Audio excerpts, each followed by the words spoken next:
Welcome to the collectors community. I'm the skipper, the Numismaniac, and my buddy CoinWorld UK is Dale. Welcome aboard. Welcome. Thank you for having me, Skipper. I apologise for yesterday, guys. I had a few things going on yesterday, and it was last minute, and I apologise big time. So, if Skipper don't mind, if I can do the battle chat on his stream tomorrow. If not, I'll leave it till next Tuesday. It's entirely up to Skipper, of course. He's the captain. Wait a minute. Tomorrow's Thursday. Yeah. Isn't that your turn? I'm Monday and Wednesday. You're Tuesday and Thursday. Okay, Skipper, can I have permission to do battle chat tomorrow? Speaking of battle chat, I picked up my battleship game today. Hey, I heard that in Al's channel. I put all the stickers on and everything. Oh, cool. Yeah, I saw that. I heard that in Al's channel, and it's nice to see Al. Actually, he's a good guy. And we have Christopher and Banana. I'm actually just going for a bag of more coins. Banana. Oh, good gravy. Ooh, doggy. And it's actually quite some nice ones. There's a Fiji. A Fijian. A Fijian coin. What else we got here? Got Italian house. Sorry, my friend. Kinemine's in. Look, Kinnemine.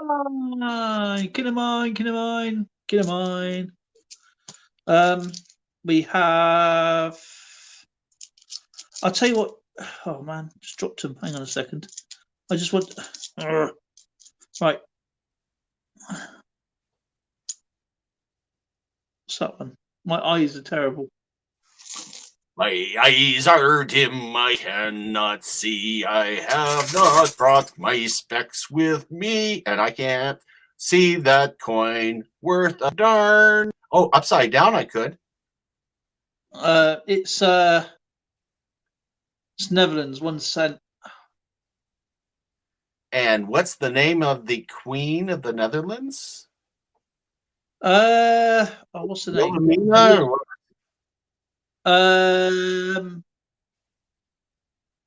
Was it Charlotte? No, the Charlotte was something else. Hang on a minute.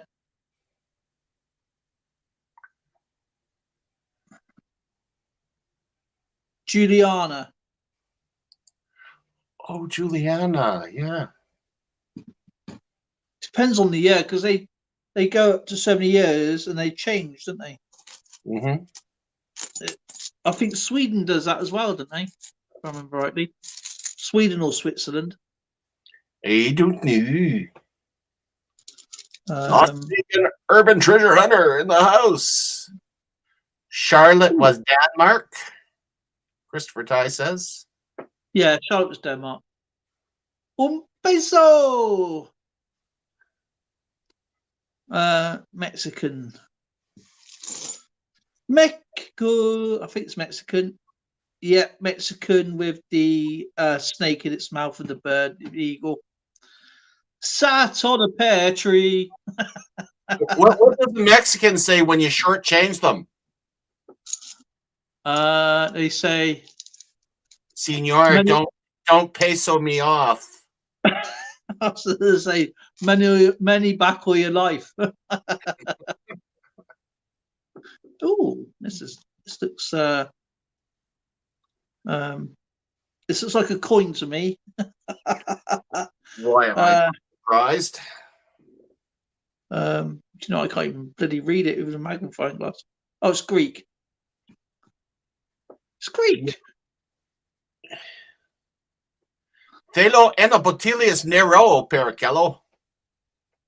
What he said must be true. He's probably vodka mi pota colada pericello. He's probably swearing at me. That's probably what he's doing. Yasu posiste. There we go. Iraqi coin.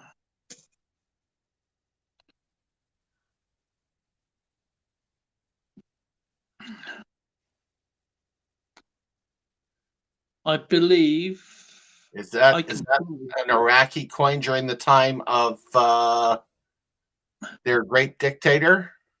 No, this is probably out. This is going to be after, because it's part of the FAO, which is the Food Organization Association or something like that.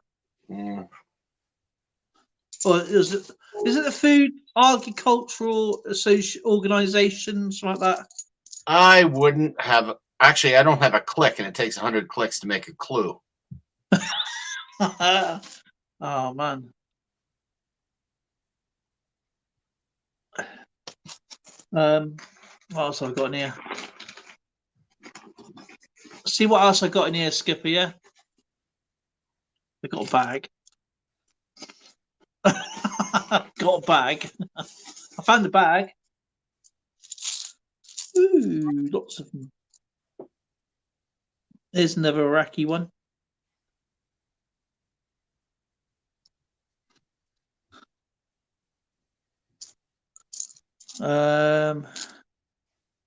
Christopher says it's a UN scheme. Yeah, I think it is a UN scheme. When you have the word scheme in it, you know someone's profiting somewhere.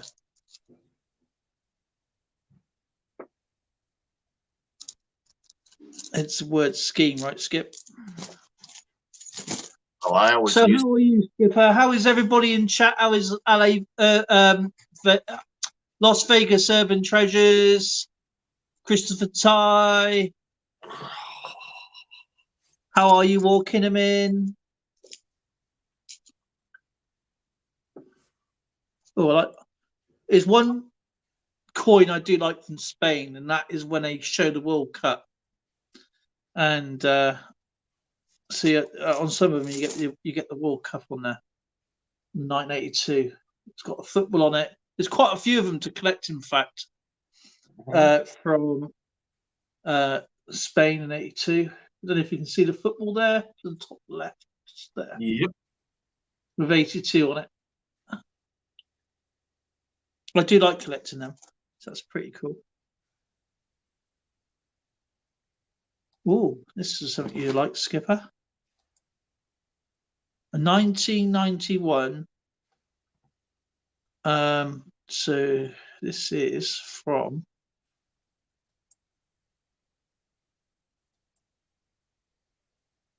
Eteria. The state of Eteria, is that right? 10 cents, Eteria. And on the reverse, is Eteria part of France? Because it's got not France as the country, but I mean France territory, liberty, equality, and justice. That was liberty, equality, fraternity. Yeah, but this is not French. This is. It's got soldiers on there with the flag.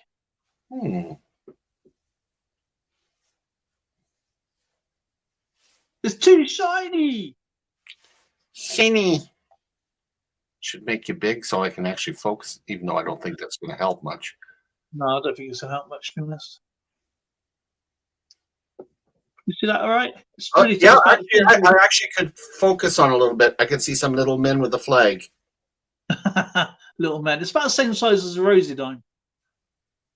It's not very big, though. No, it's not big at all. I mean, this is going to be the same size. Like this is going to be the same size as a Kennedy $half. Right. So that's what we're looking at. Yeah. Just to give it a bit of perspective. And this one is a 50 cent. Oh my God. This is the trouble when you're doing coins, guys. Your eyes are going to be knackered. And this is Mexican. 50 centavos. Okay. And that is Mexican, so you can even see it's even smaller. Oh yeah, that is tiny. So when you're putting coins into perspective, yeah. Oh, that's going to be Singapore. Yeah, it's going to be sticks out like a sore thumb. The Tower of Singapore.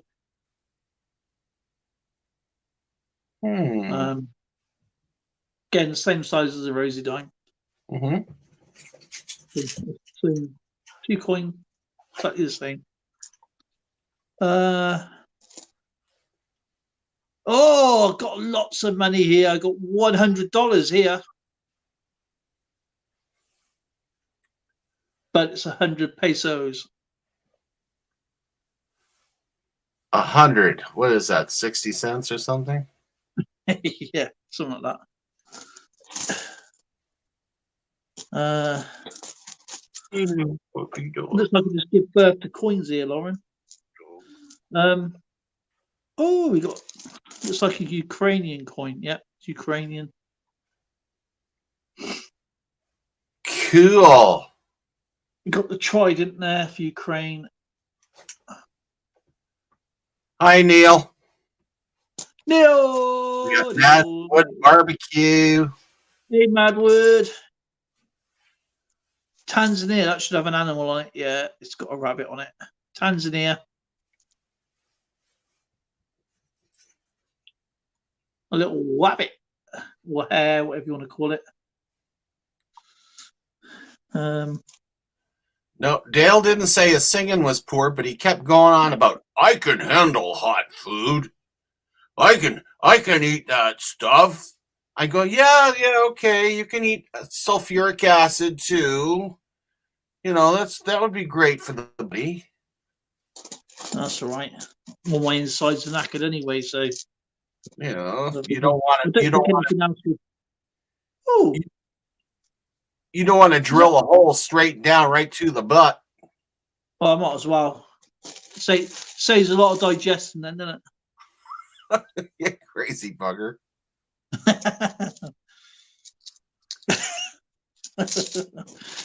Are you gonna have a go, Skipper? Well, you know, I do have a bag full of acids. And try all kinds of different ones to try to figure out what I can. Oh, I'm not going to use that. Oh man, what else have I got here? I got a naked man, Lauren. I got a naked man. Lauren goes. Lauren, a naked man. Oh, she's all right. Italian coin. I mean, the guy, right? This is how dangerous the Italians are, right? They're naked, yeah, and he's whacking an anvil. No, that is bravery. That was bloody rude. You're Italian. What do you expect? Europeans, eh? Oh, chicken soup with a little bit of garlic. Sounds good. Sounds very good, actually. I've been eating leftovers for the last 2 days. I made atypical. I said I'm going to make enough beef stew with dumplings for my wife and I. but I'm still cooking for a family of like 5 or 6. So I ended up with this big pressure cooker full of all this stuff.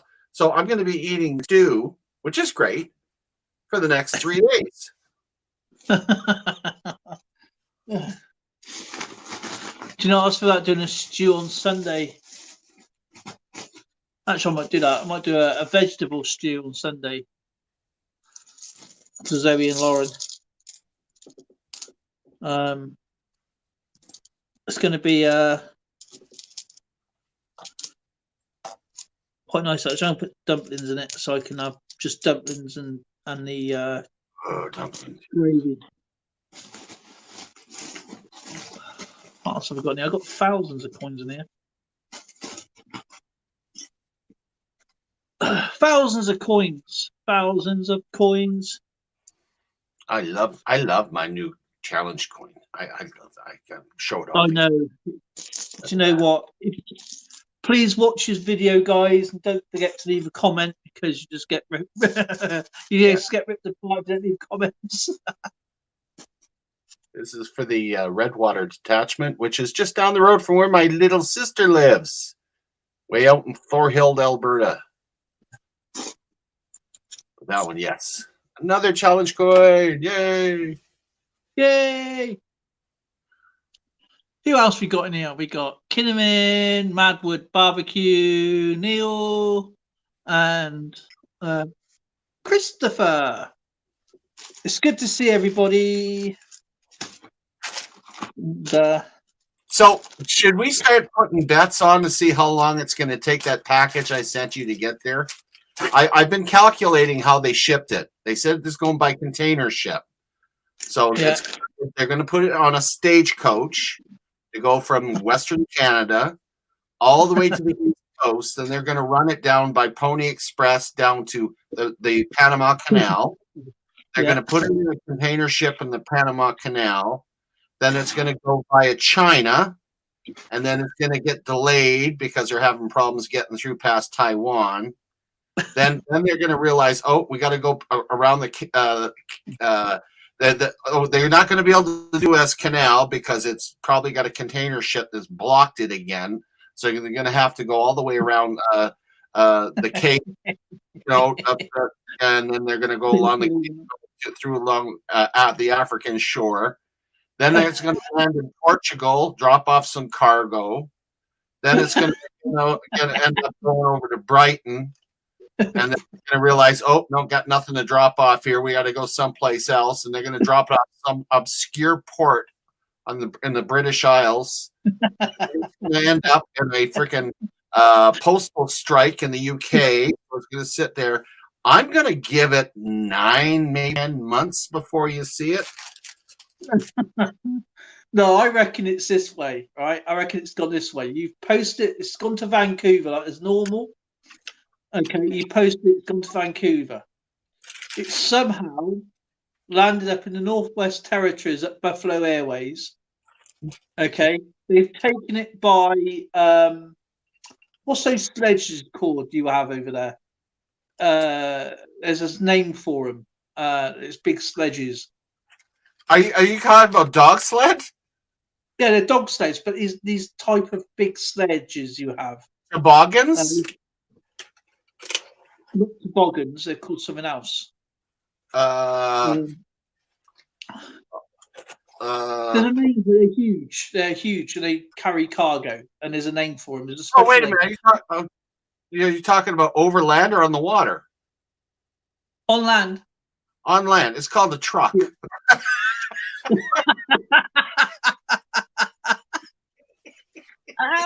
No, I'm going to find out, right? And then you're going to say, Dale, you're absolutely right. I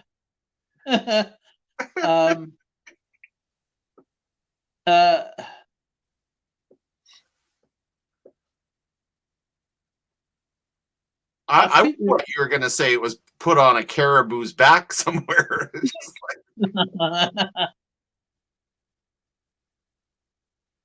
Yeah. Truck. Trust you.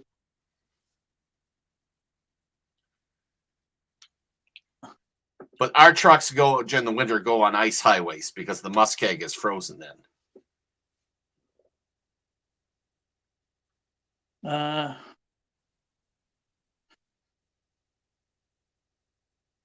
A North Canadian.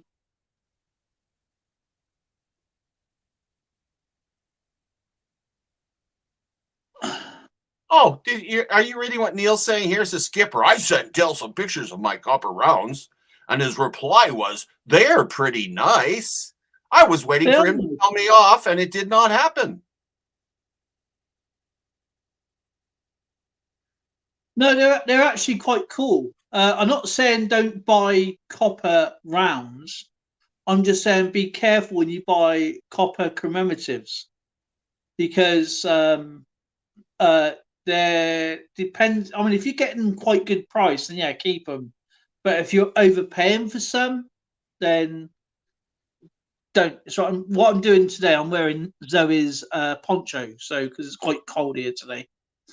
Austrian stacker. A Liverpool shirt's what you wear when you remove the liver from cattle and throw it in a giant bin. And that's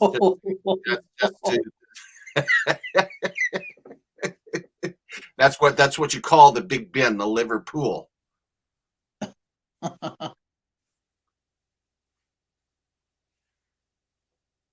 It's a toboggan is where someone sits on, but this particular sledge is long. No. Yeah, Toboggan is one type of where you sit on it. The toboggans I used in the Canadian military, we pulled. Yeah, you do pull them, and the Rangers use them, the first Rangers, and there's a name because they're long. They got a certain name for them.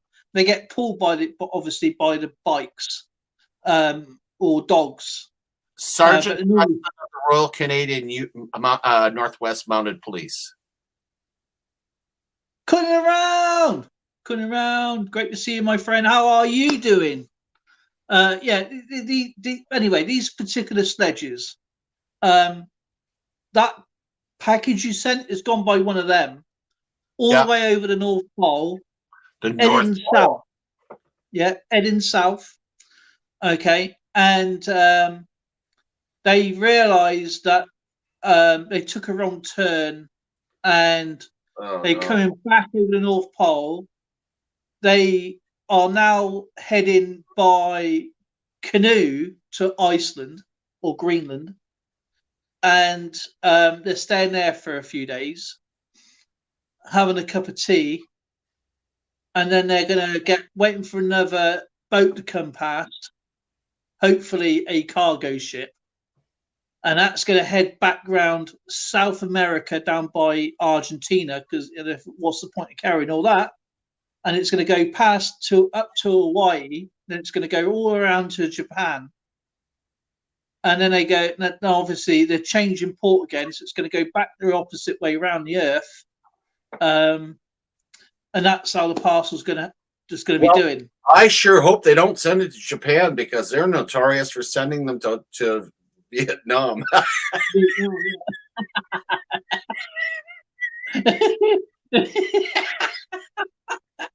Yeah. Oh God, look how red I'm turning.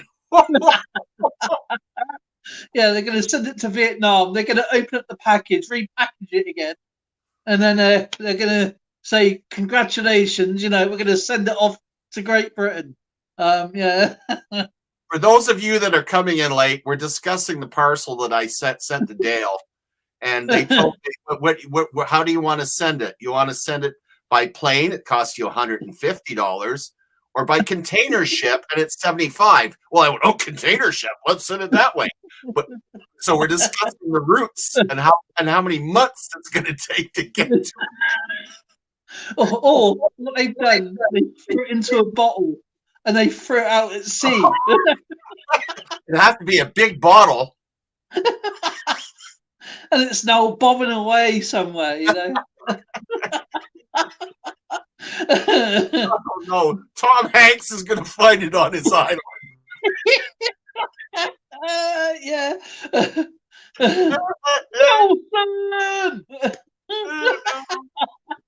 Oh my God.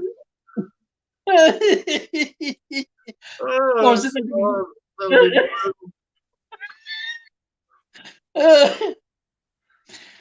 message in a bottle? Wilson! Oh man, Mayor's coins. Marlin, that was an awesome video with Skipper today, and I watched it before, left a comment. Don't worry. I'm sure Marlon hasn't seen it because the whole film's by hand in the front. What the hell?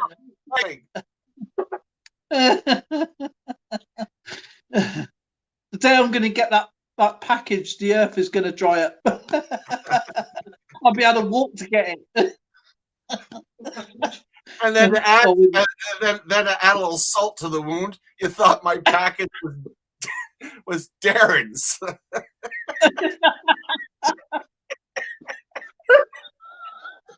Wasn't that a bugger up? Yeah. Oh gosh. Three mail calls later. I need a drink. Oh, mate. Oh, dear. I couldn't believe that.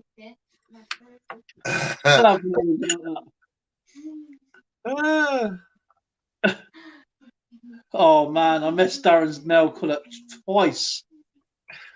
Third time lucky. Anybody wants to come up and chit chat with us, please do. Man. I need someone to come up. My jaw's getting sore. And he's not even gone to the dentist.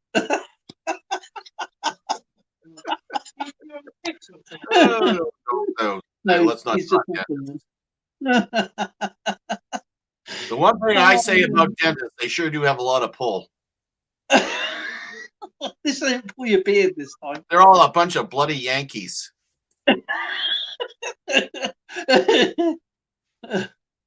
You know, something's gonna happen. They get the pliers out. Oh, like I said, the only reason why I'm happy I go to the dentist with a beard is because he burns his hands on my beard. You can hear him. Oh, freaking beard! Oh, serves you right. Pulling my teeth out. You gave us what you got. Gave us what you got. Exactly. Brewers prospecting. That's where you go prospecting, looking for beer. Yeah. Season ticket holder for the binge drinkers. Oh my goodness. I missed you, brother. It's only been a day and I missed you. Yeah, every time Las Vegas comes in, the first thing I think about is metal detecting on sidewalks along the edge. He does pretty good down there. The stuff that they find, some of it I wouldn't touch with a 10-foot pole, but you know what? They find a lot of treasure along the sidewalks, especially on the train tracks as well. Train. You want to put a metal detector on train tracks? Beep, beep, beep, beep, beep, beep. Wow, there's a lot of metal in here. Have you not seen the news, have you, in Las Vegas? You know what I'm on about. What people do, they slow the trains down and they jump onto the trains and pull all the cargo off the trains. We don't have curb strips. Well, of course you don't have curb strips, but you got all those little cracks.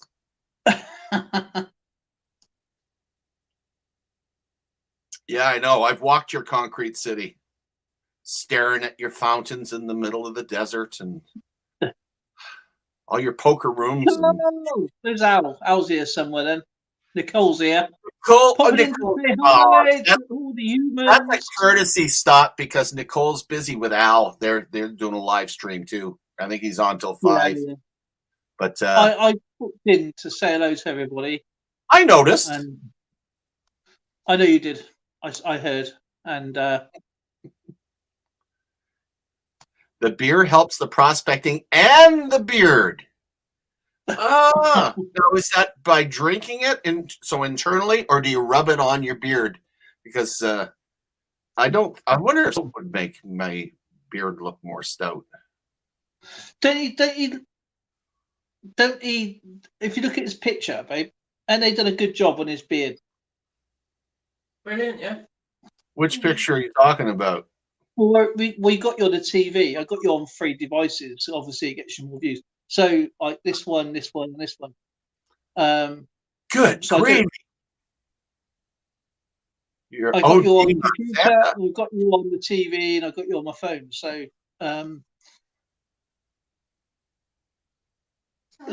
but yeah, you when you're showing the stuff, obviously it's so small I can't see. But when I put you on, I can look at the TV, and it comes up much more clear up there. Oh, widescreen. Yeah, okay, I can understand. You should wear black there, Skipper, right? And then you should have like the Guinness symbol, and then you look like a pint of Guinness. I'd look like a barrel of Guinness. A keg. Okay, that's right. I gave up my 6-pack a long time ago. Yeah, his 6-pack's now turned into a temple.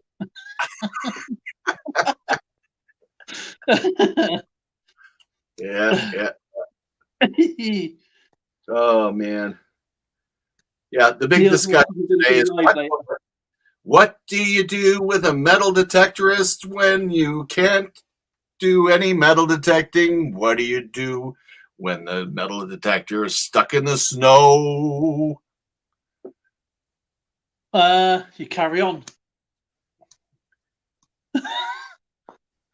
I can't believe why you did do metal detecting in the snow. Looking for sleigh bells. Sleigh bells. Are they in the sky? Are they in the sky? Only when the sleigh's up there. But anyway. Exactly. Yeah. Actually, I use my. This is going to sound awful. When I'm bored in the wintertime, I'll bring out my metal detector and I'll look for my dog.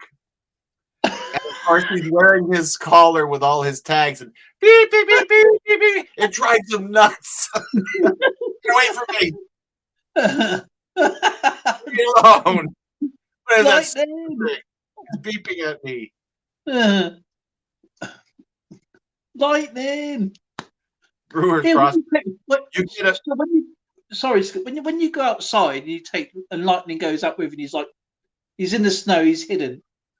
Yeah, you can't see him because it's so deep. Black. And you're shouting lightning, lightning. Does your neighbours think you're a bit crazy by saying lightning when it's snowing?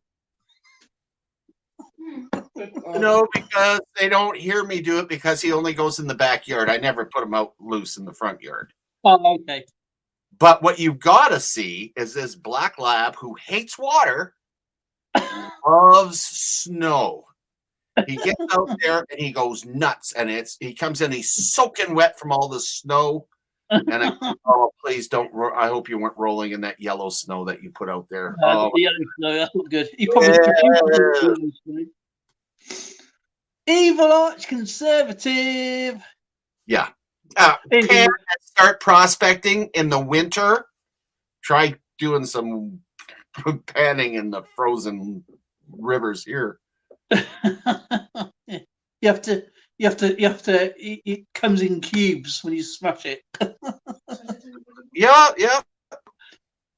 You don't get a lot of gold in your pan, though.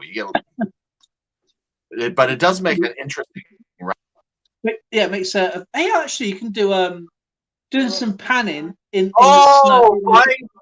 Buying pay dirt. Yeah, I don't bother with buying. I know a lot of people do, but you know what? If I'm gonna buy dirt, I'll buy the dirt. I'll put in my backyard to cover up the dog do. That's how I'm getting all my topsoil in my backyard. I'm not cleaning that stuff up. I just go and get a load of black soil and throw it on top. There you go. Spread it out. Cover it up. Yeah, that was the grass underneath, isn't it? That hot manure.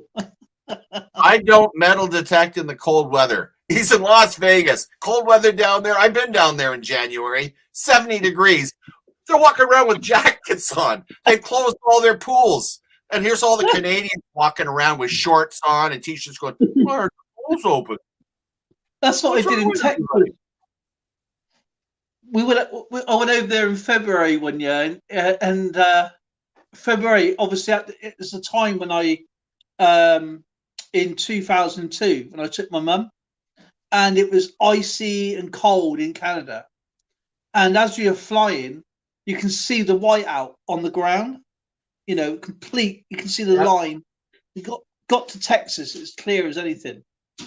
And they said, "Oh, it's quite cold here this time of the year," and it was like our summer. So I know. I It's get like- biggest kick out of that. they were wearing thick jackets, and I'm like, "Are you mad? What are you wearing a t-shirt for?" It's like, what?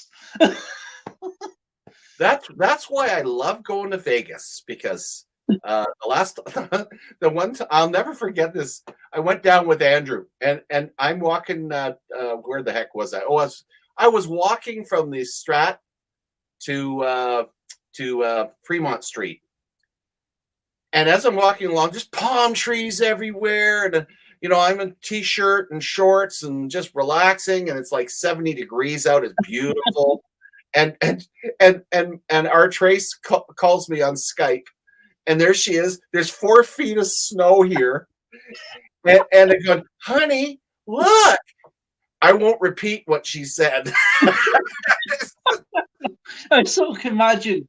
If you had your passport, you could have come with me. How's the snow?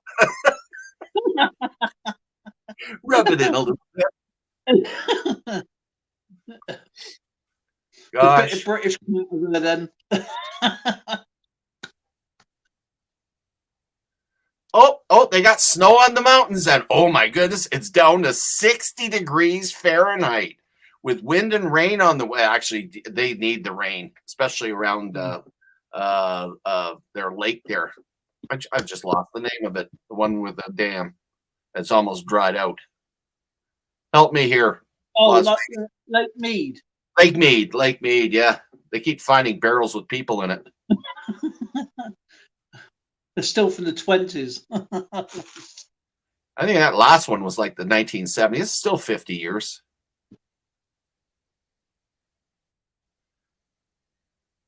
Yeah. Yeah, the one thing that you have to see in my town, when it warms up and it gets to 10 degrees Celsius, you start seeing people with shorts at 10 Celsius.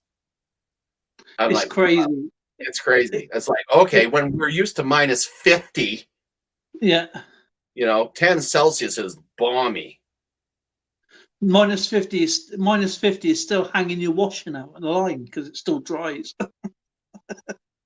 Enjoy the water there, Las Vegas. You don't get enough of it. Yeah, Marlin, body barrels. Yeah, Lake Mead. Crikey. He says it's magnet fishing treasure. I wouldn't want to catch any barrel. We got to do magnet fishing, haven't we? What? Yeah, we're gonna have to go to London, go down the estuary and just chuck a magnet in. Bloop. Or Letchlade, actually. Go down the antique stores. I can just throw it off the bridge.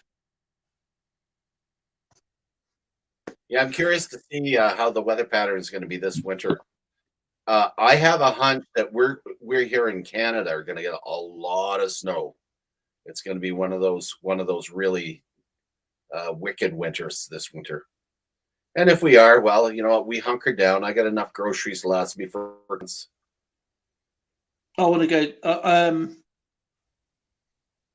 down to Letchlade probably in the summer this time, actually. Yeah. We get a major snowstorm here. Marlon, he'll be stuck up in the hospital taking care of babies for a week or two till the snow can be removed. You've been to the Cotswolds, haven't you? Why does that sound familiar? Which one's the Cotswolds now? I can't remember. Wiltshire, Gloucester, Wiltshire. Yeah. I went to a whole bunch of weird places. Yeah, I think I walked across that bridge. Yeah, we used to jump off that.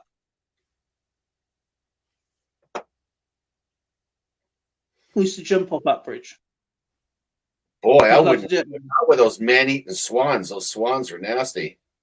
Pretty looking, but bad temper. There you go.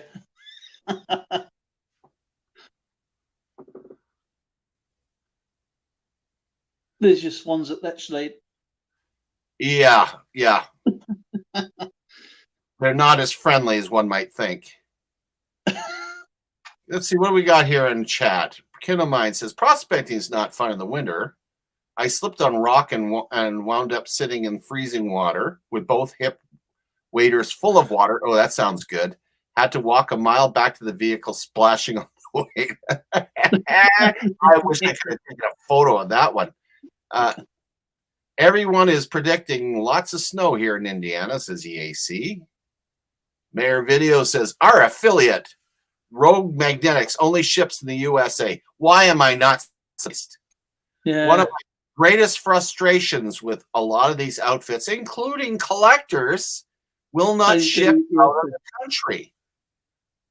Drives me nuts. Crazy.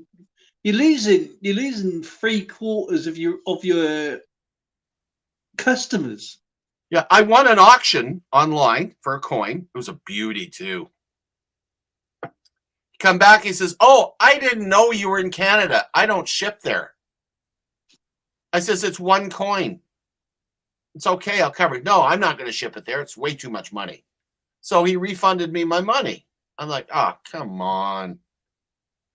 That would have cost around about, what, $4 or $5, maybe $3 to send, at least. Yeah. Well, how many times a small amount of coins between you and I, a couple bucks?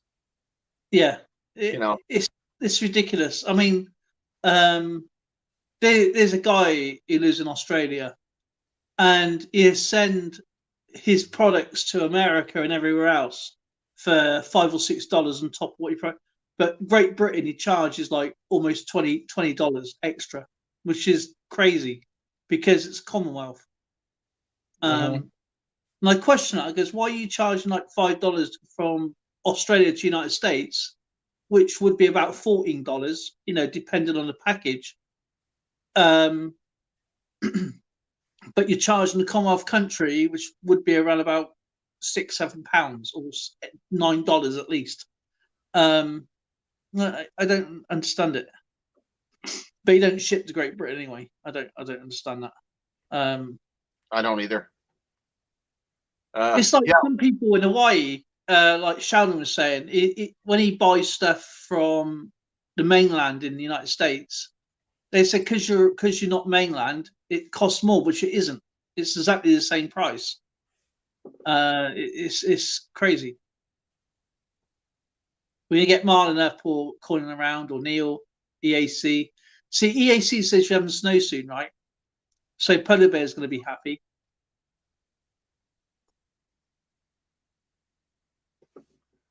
Well, you know what? The next time I'm in, now that I'm become hardcore collector, the next time I'm in Vegas, I'm going to go crazy because I pick up a lot of my U.S. coinage. I collect a lot of U.S. coins, and I definitely want to pick up a bunch. You can never have enough U.S. coins. Going for the silver, going for the Another gold. good thing you should do, Skipper, is go up to a soda machine. Yeah.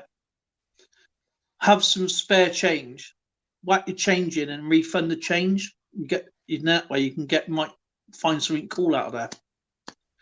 Just keep doing it for half an hour. I like doing the Coinstars. Every time I walk by a Coinstar, I check. I find a lot of silver. EAC, we got a Coinstar, haven't we? It's not a very good one, is it? It's actually quite filthy, isn't it, inside? It's that mess. It's really dirty, isn't it? They don't call it filthy lucre for nothing. They're all dirty. Dirty coins in there, isn't there?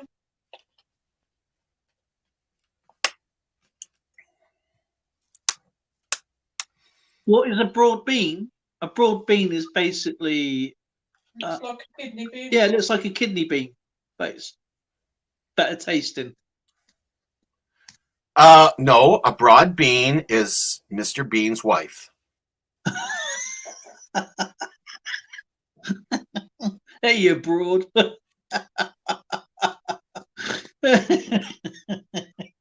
Baby, you my broad bean. That ain't very nice, is it? Hit him! Hit him! I want to see. I've been waiting for months.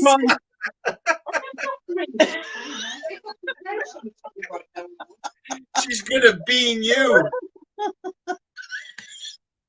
He said wife or something. Mr. Bean's broad wife.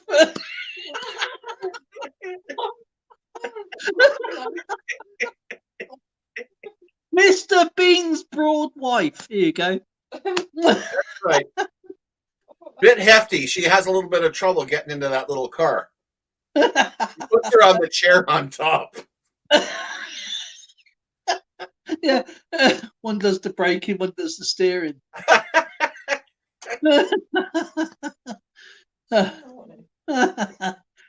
You're broad, babe. I'm going to thump you. She's going to thump you, apparently. A meanie. I got a magnifying glass. I see it coming. Also, most of the stores. I can believe that in Las Vegas. I was absolutely, you know, and this is from firsthand experience when we're booting around there. I was shocked to see how many homeless there are in Vegas. I'm talking huge, huge. Couldn't believe it. And of course, you know, like most of them are side streets and whatnot, like complete areas that are all homeless. Like, oh, man. They even live in the storm relief that they have there, the sewer system. Yeah, outside the city. Yeah. It's like, oh man, what a horrible situation to be in. And is it Kensington Road in Philadelphia? Kensington Road, Philadelphia, I think, is another one where they have a lot of homeless there as well. But a lot of those homeless in Las Vegas is down to due to high taxes, unemployment, because it's so expensive to live there. It's almost on par with Great Britain, really, if not worse. See, that's the difference when you go to these places. It's okay going for a holiday and you think, oh, this is nice and all that. But in the reality, it's expensive. Yeah, you have to look behind the curtain. Once you look behind the curtain, you can see there's an ugly side to it, too. I mean, Vegas is absolutely a gorgeous place as far as if you want to party and gamble and go to the shows and all that stuff. Wonderful. It's an entertainment mecca. But when you take a look behind the scenes, it's really a concern because you're looking at a population. It's not just the high cost of living. A lot of these people there with a dream, they didn't make it. They lost it. They lost their shirts. They ended up getting addicted. They ended up with all kinds of issues. And they ended up stuck on the street, and they can't. And once you don't have an address, that's it. You're done. You need an address to get a job. You know, there's no help. I mean, and no one knows where to turn to or where to go. And I feel for him. I really do. I really do feel for him. And EAC says, I've been on a Coinstar downturn lately, but that will change. Yeah, kid of mine, I'm seeing that here too, even in Edmonton. And when I drove city bus, and I hate to say this, one of the most disturbing things I saw in the winter, I found people frozen to death in the bus shelters. Absolutely. Like they did not have room in the shelters that we have. And when you're minus 50 here, you got to have shelter or you're dead.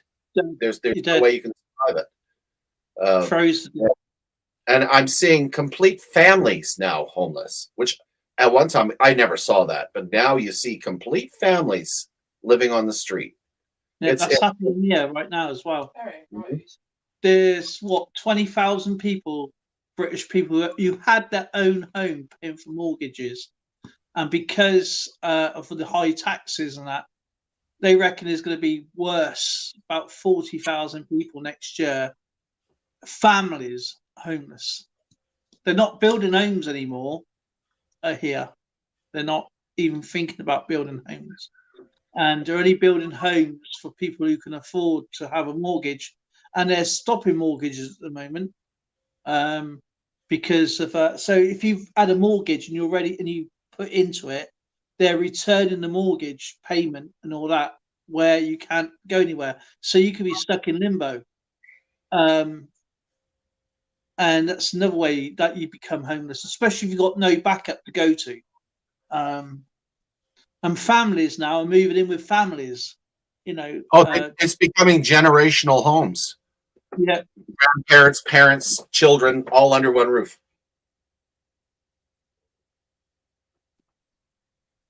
But I would rather have that than having them stuck out in the street. Oh yeah, definitely.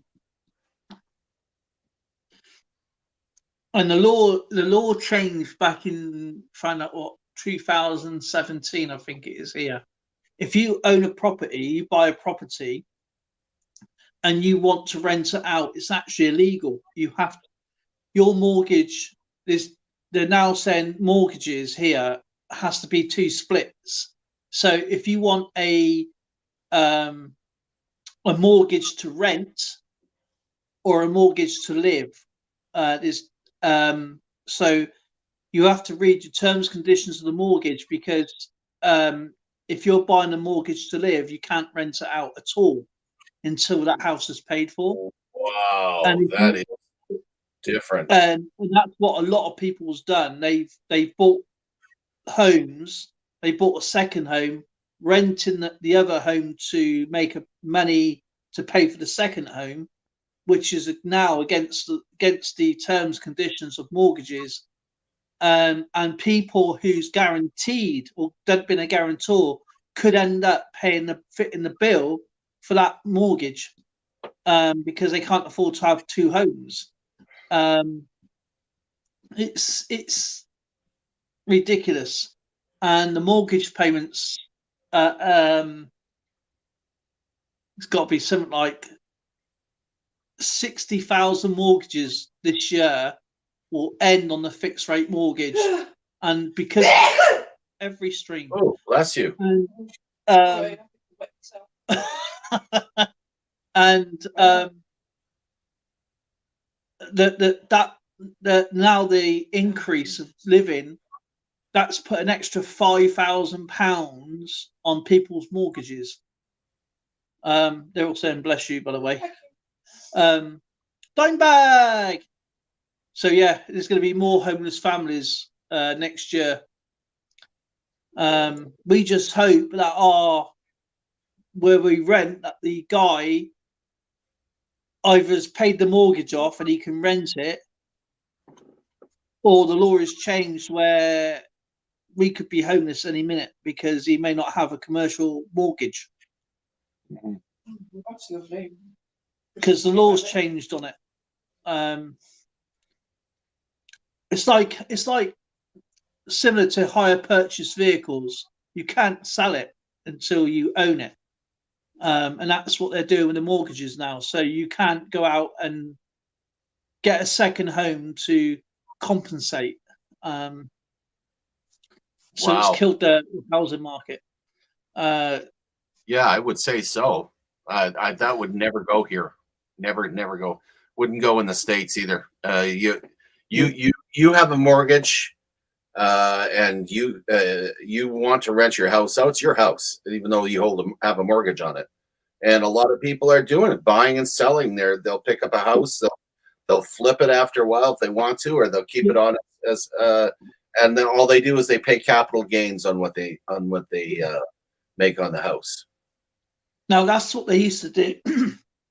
with if you're a private renter here. Now my brother obviously he's got. I hadn't spoken to him for a couple of years, but I know he had 5 big houses in McKinney, in Dallas, Texas, and the average rent on there is about $2,000 a month, and obviously he pays the tax, but he doesn't pay the tax on his rent because it's what do you call it, tax deductible, because it puts it down to maintenance and stuff like that. Obviously, Yeah, they have a whole list of tax deductions they can use. But now over here, as from 2023, any renter who say that we pay we pay a lot of money for rent here. Now, private renters may be selling their homes because they won't be making any money on it. So, like, say for example, the mortgage to this home, say about $500-600, $500 or $600. We just use American terms. Right, right. Okay. Now, but they whack it up to say 900, so they gain $400 in cash. Now they have to pay tax on the whole thing, not just above the mortgage rate, but everything. So, and that could, anything over 50 grand a year, plus whatever else they earn, they might our landlord might have 4 or 5 houses. So he's making obviously more than what, quite a lot of money, say £1,000 a month. If he's got that's £5,000 a month in his pocket, now you have to pay tax on it all. So it stopped. There's 2 reasons. One, it stops making renters overcharging. So the less rent you get, the less tax they have to pay overall. But it stops these guys from buying houses and not earning anything, which, you're here to make money, to make your life easier, and I get that. But the government is just ripping people apart with tax over here at the moment. With no matter what you are, whether you're a sole trader, a renter, a company, whatever, they're just taxing everyone to get everything to pay for nothing. We're not getting anything back for it. But yeah, it's crazy. Hey, baby. Lightning. Yeah, you can tell my things there. You go, Wookiees. Raise children in this world that's gone bonkers. Yeah. It's great. Fart tax is crazy. Yeah, it stinks. We used to have a beard tax. We used to have a beard tax, a window tax. Yes, you did. What else was it? I think there was a hat tax. You had to have a certain size hat back in the day. You had thumb tax as well.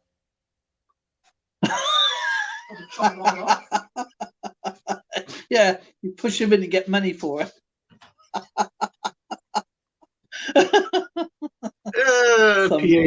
Patriot. Yeah, window tax. If you go around a lot of the old buildings and you see, you can see where they've all been bricked. You can see the keystone, and then you'll have you can see the old brickwork, and then you'll have more or less a new type of brick inside it.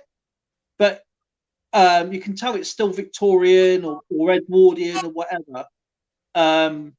And that's because people were filling in the windows, not to have so much light going in their home. Stupid things. Oh man, it gets to the point where when do people say enough's enough?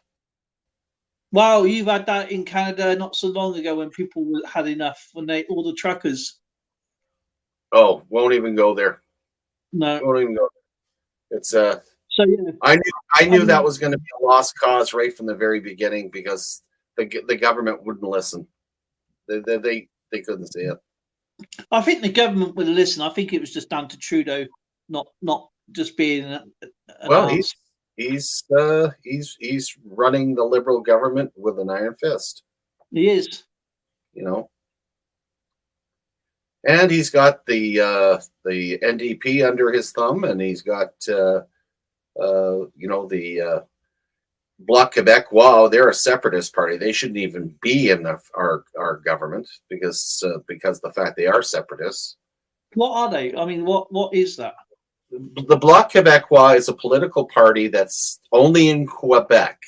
They want to separate from Canada and form their own nation. Well, that won't be very. No, it would destroy the country. You cannot, especially since their geographical location is just not the right spot. So, like I say, if they want to separate, send them to St. Pierre-Miquelon. Let them all live there. I don't get that. Why it'd be like Scotland being independent. They would not last. They'd be on the euro. The biggest issue is language. The biggest issue, and we have bent over backwards to try to accommodate where Canada has and the rest of Canada was actually forced to become bilingual. You hardly hear French out here, even though there's quite a few people that do speak it now. But it was just a matter that we were an English-speaking country, except Quebec and parts of New Brunswick. And now it's across the whole country. And here's the real kicker. In Quebec, even the signage is all in French. Whereas if you go to France, if you see a stop sign, it doesn't say arrête, it says stop. It says stop, or some cases are both.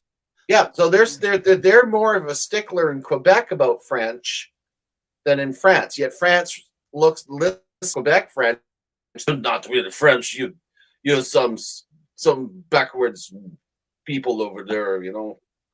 Yeah, the French itself, as I say, the French country don't see them as French cousins, so to speak.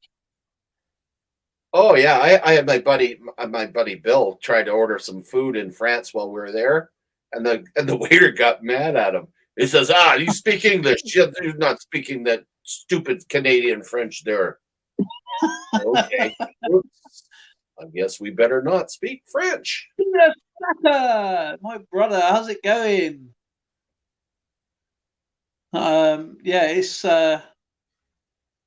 It's weird. The French are strange anyway.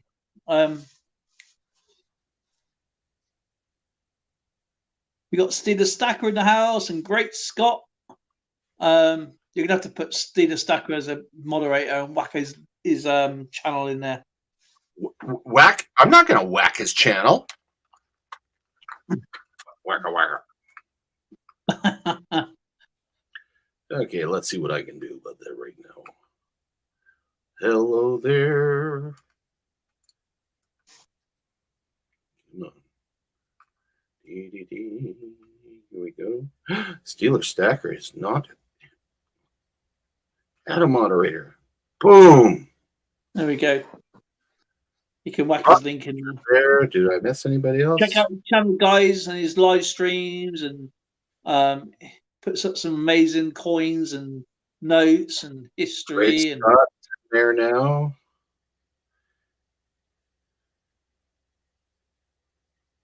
Cute. Oh man, I'm glad you're feeling a lot better, man. That's great news. Steeler, what did you have? Did you have the long COVID or what? What happened to you, buddy? Yeah.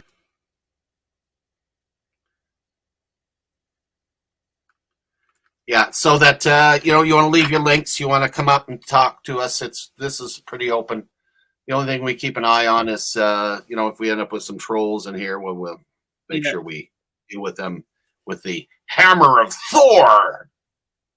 Zoe live streamed the other night and showed some kind of weirdos in there, didn't you? Yeah, they're offering me sex. I said later. Yeah, Right, no. there's often a She there said that. was often a good time. At the wrong time. Give me a break.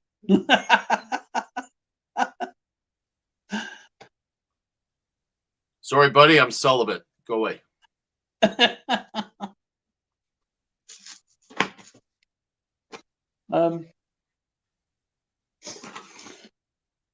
This is my latest. I've done a video on this already, so you're going to see this early. Batman car, look how small that is. Squash. I'm Batman. No, you're not Batman. You're Santa. Do you know what I'm going to do? Actually, I'm going to find a Hot Wheels Santa sleigh, Oh, yeah. and I'm going to send it to you.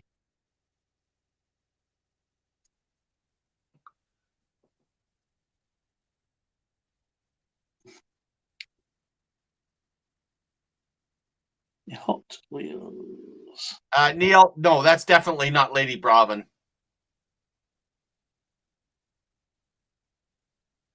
I don't know. Have you picked up any of the Charles III coins yet?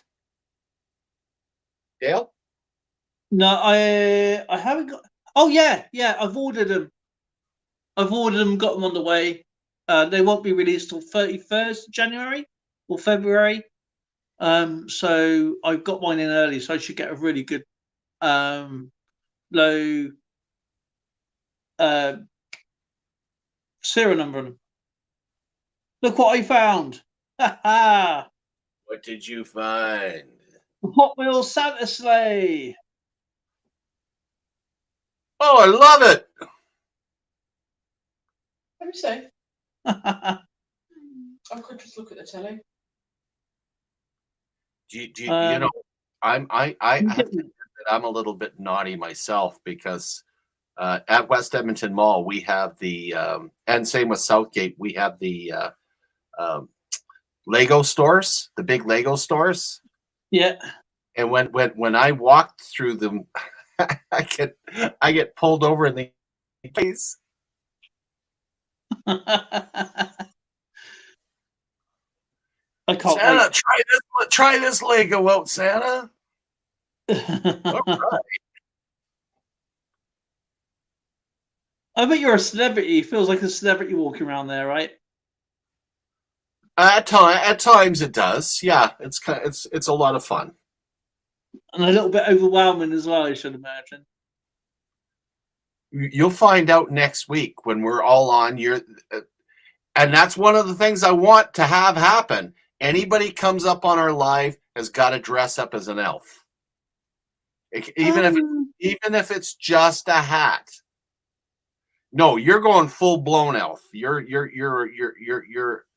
elf 1.0. 1.0.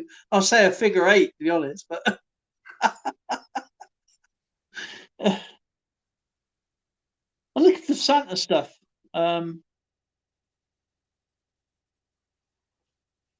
Yeah, some of the sets they have in those Lego stores blew me away. Just could not. They had the Death Star. They had what else did they have in it? They had a Lamborghini, full scale Lamborghini, made out of Lego. Like what? That's pretty cool. Marlon, he's got his elf kit. Yep. Squirrels magnet fishing. Hello. And look at that. We're going to have to do something about that. There you go. You can put your link in there, Squirrel. Hi, squirrels. And we still have coming up to visit with us. Come on up and visit with us. Talk to us direct. Tell me what you're up to. What are you guys doing for Remembrance Day? Are you going anywhere? Do you have any plans? Are you a veteran? Do you want to share some stories with us? No war porn though, but some funny stories. I mean, we all have them.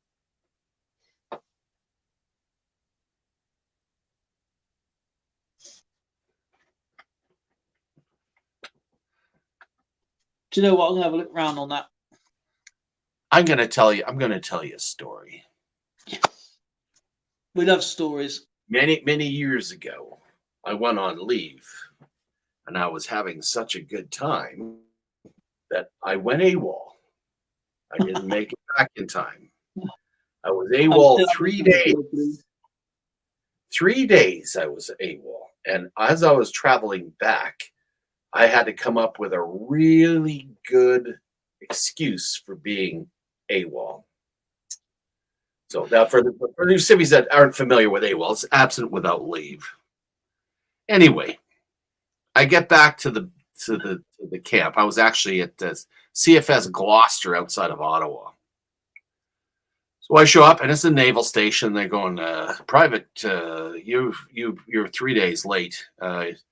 You're on charge. You're not only getting nailed with conduct prejudice to the good order of service discipline, but you're absent without leave. So you're going up on charges. So I was marched into the commanding officers, left, right, left, right, left, right, left, right. Had us off. Went in there, and he says, "Why were you AWOL?" I said, "Sir, I have a really good reason why I was AWOL. I went to visit a girlfriend, and she lived in a small town that had no roads. They only had access by rail. And so I had to catch a train in order to get out of this small town." I says, "Well, okay." So we got to the train station. I was waiting at the train station, and it pulled up in front of us. And I happened to notice to my left that there was a small band that was set up. And as the train pulled in, some politician came up, and they stood on the end of the train, and they started to play "O Canada." And I was in uniform. I stood at attention. I saluted, and they did this. And then the train pulled out, and I was left stranded. I missed my train. So I had to wait 3 days to get to the next train to get back. Well, for some reason, he couldn't believe that I was in a town with no roads. He says, "That's a good bloody story. 2 weeks extra duty and a couple days in the slammer." So I was put in. I got off. Actually, I got off easy because of that, because it was such a BS story. There'd have been a better one than that, Skipper. Do you know? Oh, yeah. I thought it was really good, except, how do you explain that the town has no roads?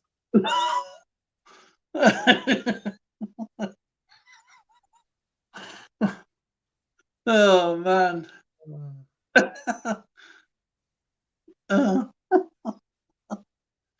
Yes. No roads. That's a good one. Squirrels, you're not a reactor. A reactor, unless you're a nuclear power plant, you're not a reactor. You're a reenactor. Reenactor, not a reactor. Man, oh man, they put Civil War uniforms on. That's it. Their vocabulary goes right down the tubes. That would be so much fun. But I hear that they actually do see spirits and stuff at Gettysburg, which would be really freaky. Yeah, you want to go to a Northern Ontario town that's accessible by rail? Go to Churchill. I was not in Churchill. I was in New Brunswick. They got lots of roads. So, you was naughty then, Skipper, eh? I occasionally I slipped up, but you know what? I did my time. They forgave me, and I carried on. What, slipping up? Oh, slipping up. Oh man, oh man. There was one other side story to that, which I have to share because it was so bad.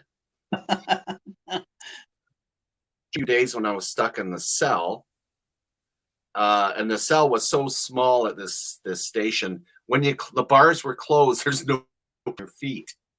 It was just a bed bars. You're in a closet. Is that when you slept like that? It had a little red light on, to disturb you, and you had to do mustering, you had to do defaulter parades, you had to do plus I still had to do my regular duties, and I had to go in and I had to work in the galley. It was a naval station. So here I am in the galley. I have the military policeman in the main room sitting there waiting for me while I'm washing pots. So I'm washing pots, and he's sitting bored to death in the other room, making sure I'm not going anywhere. Hey, did I tell you this already? Yeah. Well, okay, bear with me because now I'm on a roll. So I'm in there and I'm washing the pots, and and over top of my sink there's a window. And it's the old type windows where you raise them up and down. And I hear a rapping on the window, and it's my buddy Roy Goose. Roy was Inuit. He was one of the first ones hired to go into the trade. And Roy's out there, and I said, "What do you want, Roy?" And he didn't say anything. He just handed me a beer. I said, "Yes, a beer." I look. My military policeman's asleep. He's got his head down on the table while I'm washing pots, and I got a fresh cold beer in hand. So I go, "Oh, this is great." I sucked it back because I didn't want him to catch me. I hand Roy the empty bottle. And he gives me another bottle. And he did this until I finished a case of 12. I finished 12 bottles of beer. I was so drunk. These are giant pots I'm trying to clean, and I'm drunker than a skunk, and I dropped the pot. Bam! And this police officer, this military cop comes running in, and he realizes I'm drunk. And he was asleep on duty. So I stayed up, and so he marched me back to the lockup, and he put me to bed. He couldn't tell on you. Tell on me. It was awesome. He'd be sharing the same cell. Exactly. That was so funny, man. Oh man. Oh. How do you get drunk? And that's probably the question. How on earth do you get drunk by washing pots? Exactly. Too much barley in that stew. Oh man. I can imagine the picture. Right, let's go then. That was the best thing ever. And of course, I remember afterwards, after I finally finished my 2-week stint in there, Roy coming up, he says, "Had a good time, didn't you?" I did, Roy. I don't believe you did that. Oh man, can you imagine his confused face? He's like, "How did you get drunk?" Yeah. Well, there's nothing he could have done about it because he's your guardian at the end of the day. That's right. That was the best part. Ron was saying, my interaction with MPs have never been funny like that. Usually we stop fighting each other and band together and fight them. That brings up the one time when we did fight MPs, but they weren't Canadian. I was sent down with 30 Canadians to the U.S. Ranger School in Fort Benning, Georgia, and they actually billeted us for a couple of weeks with the 3rd Battalion, 7th Infantry, the Cotton Balers. And we had an issue because back in my day, drinking was a huge part of being in the service. I mean, they even brought canteen out to the field when we were on exercise. So we were always drinking. Well, in the U.S., they do not drink before 5 o'clock. It's after 5. Yeah, you can go and have yourself a beer or whatever, but you don't do it during the day. And we're like, okay, we're down here. They keep changing our mess hall. So one night we would go to a mess hall and it would be closed. So I said, "Why is it closed? This is where we ate yesterday." "No, go to the other one." And of course, we had the wonderful cuisine was always the bloody same. I think we had chicken down there. It was mostly hamburgers and stuff. But anyway, we discovered the bowling alley. Oh, US no. bowling alley. So here's these 30 Canadian soldiers in middle of the day going to a bowling alley. It's on the fort. It's right there. So we went inside it. They had beer. So we're sitting there and we're having a great meal. We didn't care what we're eating.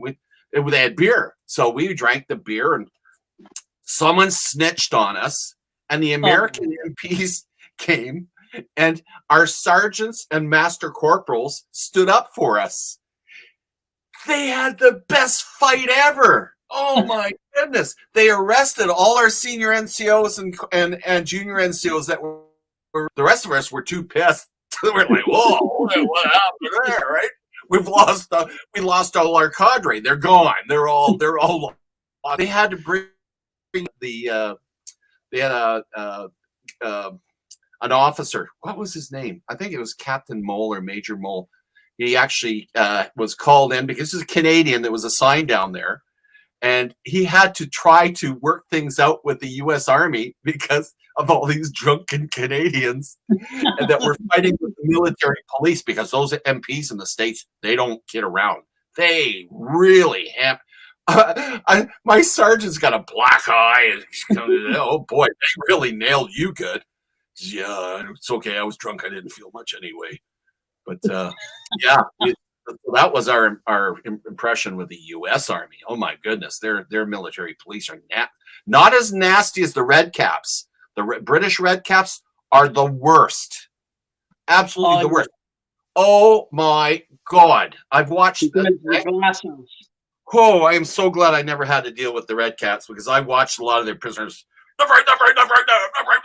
Holy mackerel, man! He's going to have a freaking cardiac arrest. Like, give the guy a break. Ran him into the ground. Yeah. Oh, you know what? Those were the days. I got some real. The Cotton Balers. I loved the Cotton Balers. We get along really good with that regiment. It was an all-black regiment. In my day, all the officers were white, and their commanding officer, I swear, on a stack of Bibles, looked like Colonel Sanders. Honestly, he looked like Colonel Sanders. And like, they had a brigade parade, and honestly, we got along great with these. They are super guys. But we were on parade. Of course, atypical Canadians, we were not feeling very good because we did way too much partying. And we were watching the Colonel Sanders up on it wasn't a podium, it was a loading dock. They don't have the fancy parade squares. We were in, a field. Anyway, we're all lined up, and they had this big brigade parade, and he gets up there and says, "Good morning, Cotton Balers." And all you heard was, "Good morning, sir." And all you saw was white eyes and white teeth. Like, oh, this is so surreal, with these little pocket of drunken Canadians sitting there.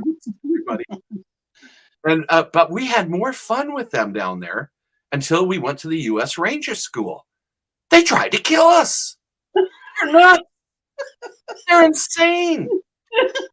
They really are. They're insane. First off, when we land, I'm sorry, I'm going on, but these are freaking. No, go on. There, it's like 900 degrees in the shade, and we're Canadians, and we're wearing khaki green with black boots. By the way, the polish was melting off our boots. It was that hot.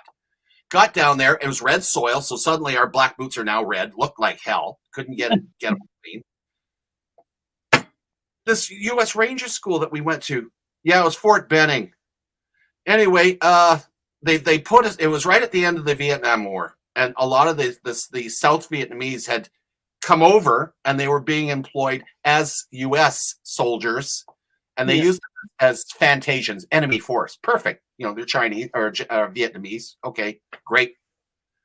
And we went on these. Well, it was an exercise, and they didn't play the game with us. They didn't play the game at all. First off, they were using CS gas, and they didn't issue us gas masks. I told you, they're trying to kill us. So every time I turn around, we're getting gassed with tear gas and no masks. See you spitting the butter in. And all Oh that. man, it was horrible. Tom Howlett, God bless master. He's passed away now. Great guy. He was my master corporal. He gets a hold of a gas grenade. And here comes this M113 carrier up towards us, and we captured it. And this Vietnamese guy comes up with thick accent. You've captured me now. Okay, game over. No, you get down. We've captured you. We got to interrogate you the whole 9 yards. They wouldn't leave their carrier. Tom sneaks up the back, pulls the pin on the grenade, tosses it down the hatch. Suddenly, everybody's flying out. They're all over the ground. And says, "You want to play the game? Well, we're going to play it our way." We gassed us the whole time with no gas mask, and of course, we checked all their wallets, their money, the whole 9 yards. And that was fun. Followed that, they decided that they were going to show us a firepower demonstration. Remember, back in the 70s, Canada had no money. So when we went on exercise, if we had blank rounds, we were lucky. Usually it was bang, bang, bang, bang, pretending that we're firing like we got nothing, right? No blank rounds, so nothing. Fort Benning, they sat us on bleachers. In front of us, an officer with a chrome-plated helmet. Could have been General Patton, for Pete's sake, the way he was dressed up.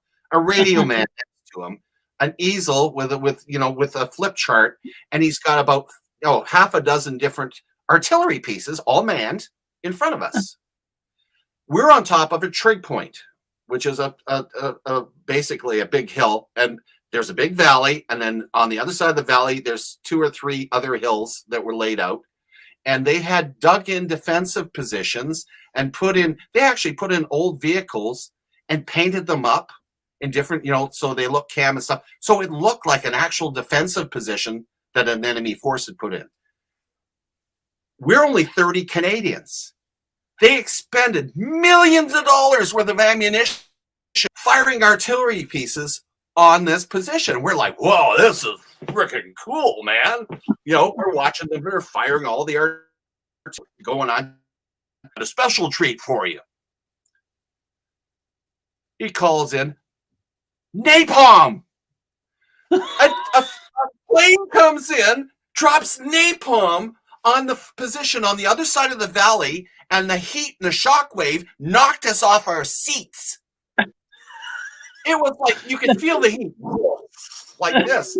We're only like corporals and sergeants and privates, and you did that for us? That would be Canadian Forces' entire year's budget. Yeah, just to show us what this stuff is all about. Oh man! Then of course they had to put us through the Ranger school. They're nuts. Rangers are nuts. The first thing they did is they brought us to an arena.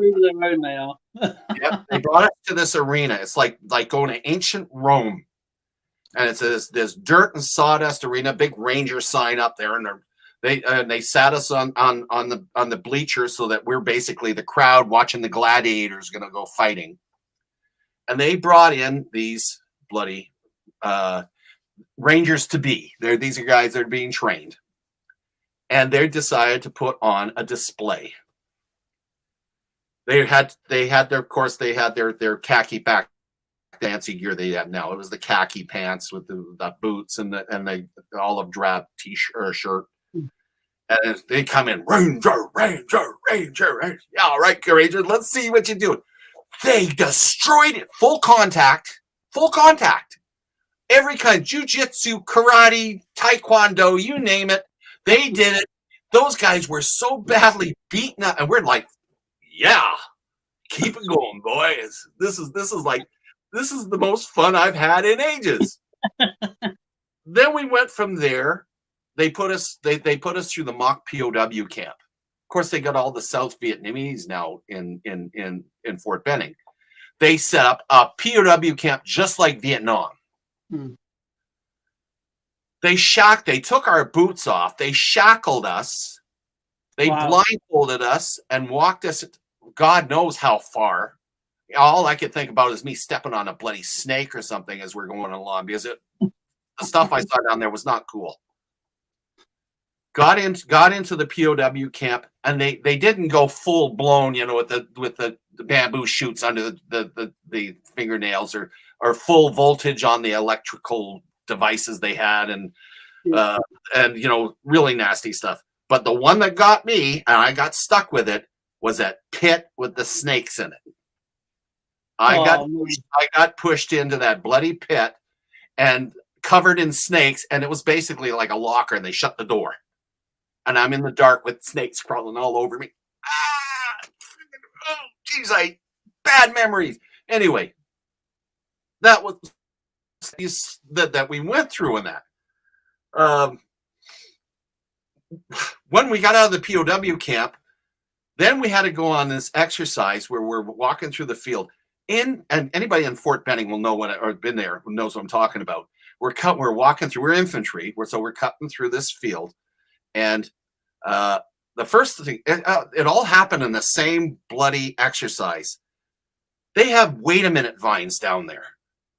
Wait a minute vines are these long vines with needles about 2 inches long, Right. and you have to push them apart, and they do stick to the sides when you push it, and you work your way through these things. Well, I was tailing Charlie in my section. Oh, they closed in. And they clammed up on me, and I couldn't move. I couldn't talk. It was like I felt like Jesus Christ with the thorns, only things in my whole body, right? The whole thing. It was a half an hour before someone thought to look back and go, "Hey, where's Conlon? Where is he?" Oh, so they walked back and they found me hung up like this. Going, "Please get me out of this. It is not cool." That's why it's called wait a minute vines, because you have to get past them within 60 seconds and they spring back. Yeah, exactly. And that was the same time that I saw that snake. 3 of us walking through this field, and we were told to go to ground. And just as they told us to go to ground, this giant freaking snake, I swear it looked like an anaconda, slithers in front of us. And I remember there was 3 of us all of us saw this thing, and the sergeant's telling us to go to the ground. We're going, "No, it's only an exercise. I'm not going in that grass. There's no freaking way." Miss Bell, hi. Oh man. Oh yeah. What was another interesting thing they did down there? Oh, the slide for life, the zip line. Standard zip lines are okay. Rangers do not do standard zip lines. They're nuts. Yeah, they are a breed of their own. The instructor had this zip line. It was over water, and he was explaining how to. First off, there was no stopper at the end. If you didn't let go when you were supposed to, you're going to be a pizza on the other end. Yeah. So when the instructor did it, he had set up charges in the water, and he had to arc his legs up in such a way that it basically skipped across like a rock when he hit it. But the moment he hit the water, these charges went up. And then after he does it, and we're like, "Whoa, that was cool." Then they said, "Okay, it's your turn." I think you told me to do that. I'm like, "We did it." Did they go off at the wrong time or something? Oh yeah. No, and we all managed to get through the stuff, but holy crap. So you know what? It was a great experience. But wow. I'll never forget. Am I frozen on your end? It looks like I'm frozen on my end. Yeah, no, it's not. You're frozen. It don't matter. You can hear me. Anyway. Yeah, it's gosh. I remember a lot of other stuff, but I got to keep it clean. Yeah. My goodness, the U.S. forces. I got to admit, I had a lot of fun with those guys. They are and their environment. Oh man, frozen looks like Dale's elf mask. I'll see. I'll see that. Hold on. Hey, no, I'm back. No, I'm still frozen. We have no, still frozen. So how is Miss Seven Bow doing? Phil Guy's in the house. Who else have we missed? Is it Belt Loop?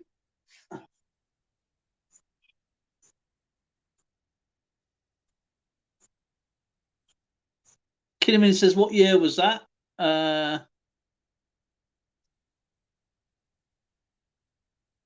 Skipper will be back in a minute. I love listening to his fun stories. So how is Phil Guy doing? History man.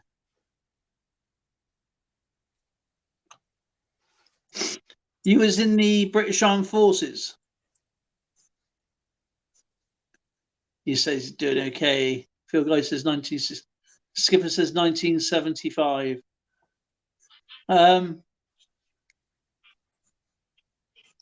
Yeah, Skipper was frozen.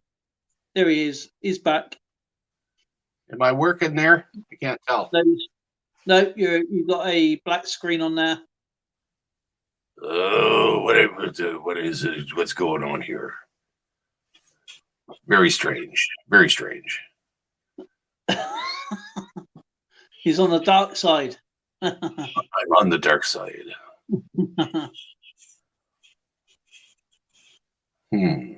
You were close. That's only 13 years out, so it's not too bad.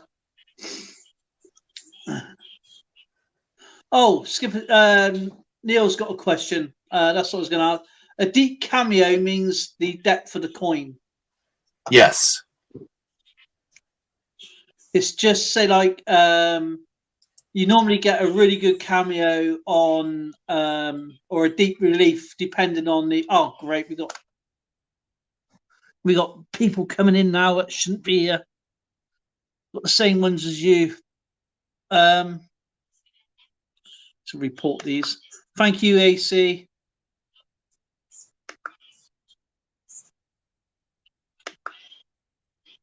Stupid things these are. I don't know why they bother putting these.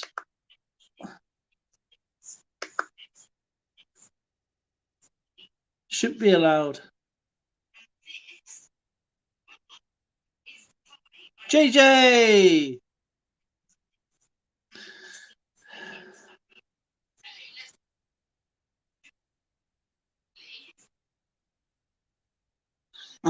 Christopher Ty says, the year I was born, just to make you feel more mature. Yeah, deep relief coin is, you normally get it on like a proof or a BU coin with a deep relief or a deep cameo. Like a business strike coin. They start off really, really nicely done.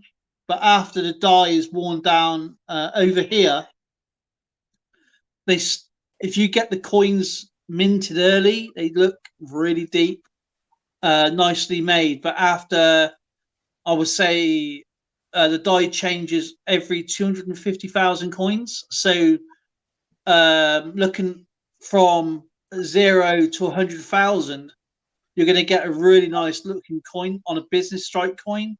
But anywhere after that, it starts wearing down, and that's where the errors come in. So a deep relief or a deep cameo is either from a proof coin, a BU coin, or from a business strike or a circulated coin. From more or less at the beginning of the strike, you get a decent cameo on it.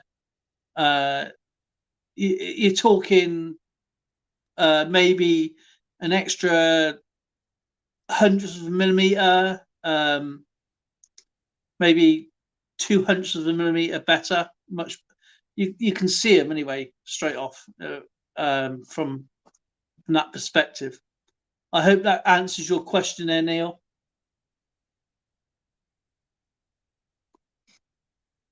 I ain't going to show you a deep relief coin, but let me see. I'm just trying to get more or less like a comparison. So this is not a deep relief coin, but once you know what you're looking for, you know, if you do it for a while,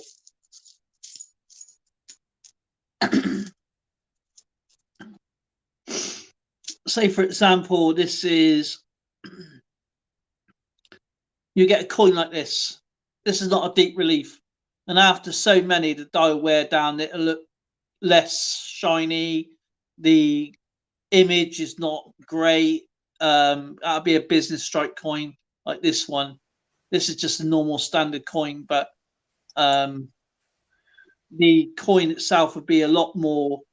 What's the word I'm looking for? The image on the coin would be a more exposed. Can you hear me okay? More profound image on the coin, I would say. Yeah. Can you hear me? Yeah. Good, because you can't, because my camera hates me. I guess my handsomeness has destroyed the camera, so you get to look at my coin. Okie dokie, that's fine. You can see the chat okay though, can't you? Oh yeah, I can see everything else. It's all good. Have you got any trivia we can do, Skip? Do I have trivia? Yeah, I think I could do some trivia. Sure. Tell you what I'm gonna do. I'm gonna do a little thing on. I can't show you a picture of it because my camera's not working. But I wanted to tell you a little bit about the Calgary Highlanders today. Okay. So it's into Remembrance Week here, and very brief, and then we'll get into the trivia game here. Calgary Highlanders, well, it's been around since 1910. They started off as the 10th Battalion Canadian Expeditionary Force, or CEF. And they've been sending soldiers overseas during both world wars on numerous UN peacekeeping and NATO missions since the end of the Second World War, and deployed over 125 soldiers into combat theater during the war in Afghanistan. Members of the regiment today are part-time citizen soldiers who spend Wednesday nights and one weekend a month training to operate as dismounted light infantry, with a new role of providing a mortar platoon. So it's really quite an interesting regiment. They have their own pipes and drums. They also have, again, some incredible battle honors. One of the more noted one was the Battle of St. Julian in World War I, when they courageously went into battle while the Germans were using chlorine and mustard gas on them. And apparently a lot of the regiment had been blinded and lost their lives. But they successfully took the position, and they got a battle honor out of the deal. Wow. Incredible regiment. They meet in Mawad Armories on the west end of the downtown area in Calgary, Alberta. And they have great esprit de corps. And I'm proud to say that I am a member of their regimental association. In fact, I'm one of the directors. That's really, really interesting to actually know that you are part of the history there, Skipper. Yeah. They even got me up on their board because I went to the Golan Heights as a member of the Calgary Highlanders, which is one of the UN missions. Okay, I'm going to grab the trivia. Yeah, I've got a question for you, off topic. I didn't know this until the other day. I live in Swindon, Wiltshire. Yes. Okay. Now, have you ever heard of Twin Towns? No, I have not. Twin towns in Great Britain, we are twinned with other towns and other things around the world. So, say for example, you live in Edmonton, don't you? Oh yeah, yeah. We call them sister cities. Sister cities, okay. Similar thing. Yeah. Swindon is twinned with Salzburg, okay, in Germany. Really? Yeah, but we've also got another. We're also twinned with something very famous. Have a guess. What we're twinned with? Pompeii. No. It's to do with cartoons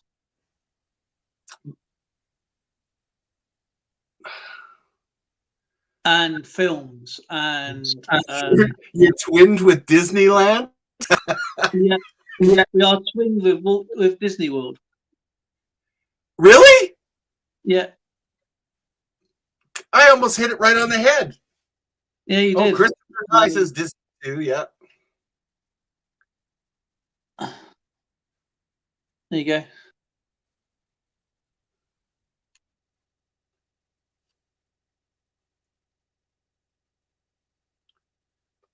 Ah, that is so cool.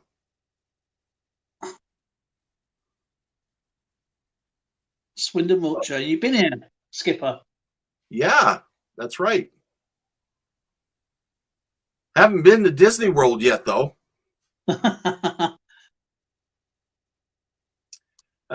Taffy says he's going to come up too in about 5 minutes with. Okay, that's cool. Yeah, which is cool. And okay, everything is buggered up. I can't even put in a link. Okay. Do you want to just reset, Skip? Do you want to reset the whole thing? I'll stay here. Just reset it. And then take 5 minutes. Okay, yeah, I can give it a shot. Because it's really acting up weird.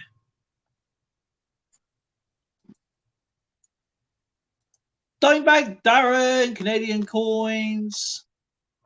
JJ, how are you? History man. Christopher Ty got it more or less straight away. But yeah, it's actually quite interesting. I didn't know that until the other day, to be honest, and that's ever since 2010. So I'm like 12 years out of date. Thought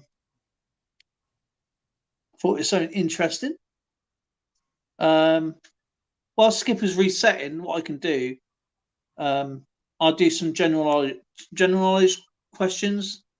Taffy says he's loading slowly.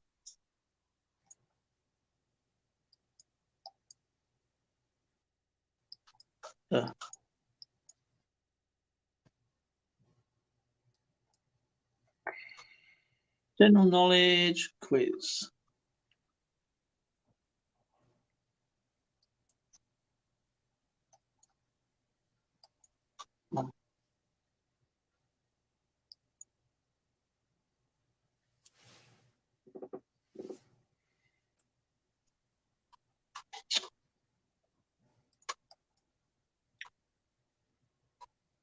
With answers 2022. Here you go. We're up to date. 2022.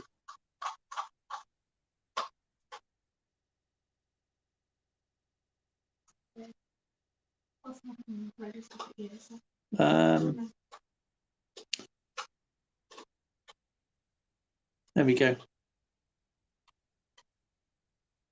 Skip that ad.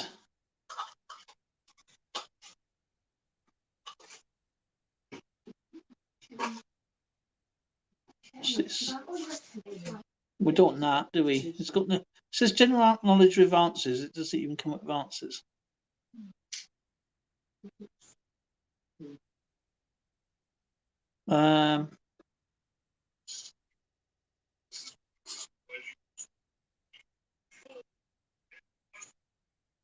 There we go.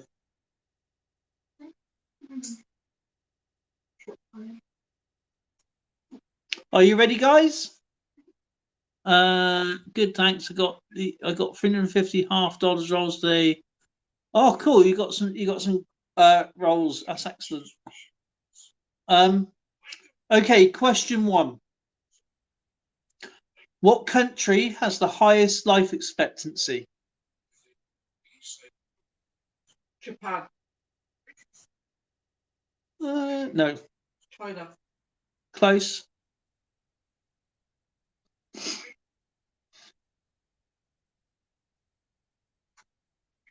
Christopher Ty says Japan.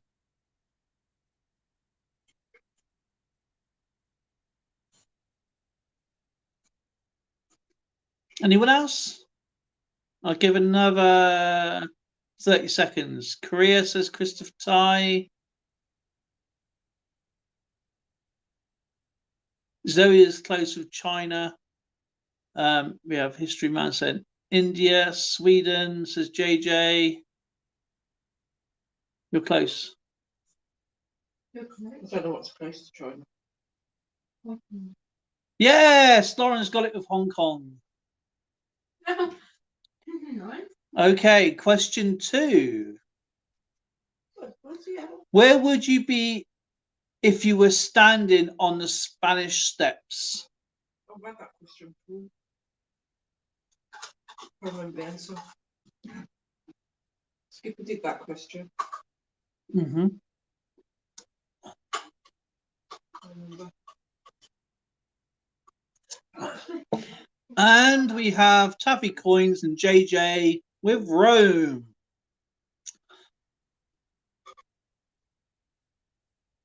Okay, which language has more native speakers, English or Spanish? In the UK, Spanish. Zoe's got it. Yeah. You've been on them, have you? That's pretty cool. And it's Spanish, of course. All right. Don't you want them? Right. This is going to be easy. What disease commonly spread on pirate ships? Scurvy. You're not allowed, you got to wait 10 seconds before you answer. Okay. Scurvy. And we have Taffy Coins and Zoe with scurvy. I won't do it anymore. Should be in the chat. No, that's fine. Oh. Who was the ancient Greek god of the sun?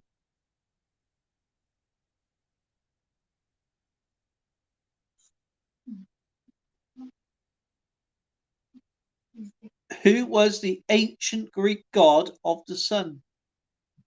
I've had these questions before. Who was the ancient Greek god of the sun? I can't do it from here because I'm on YouTube, so I'm not on StreamYards. We have Soul. No.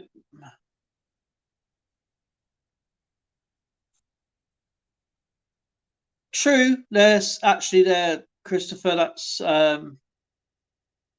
no, wasn't Helios there, Skipper?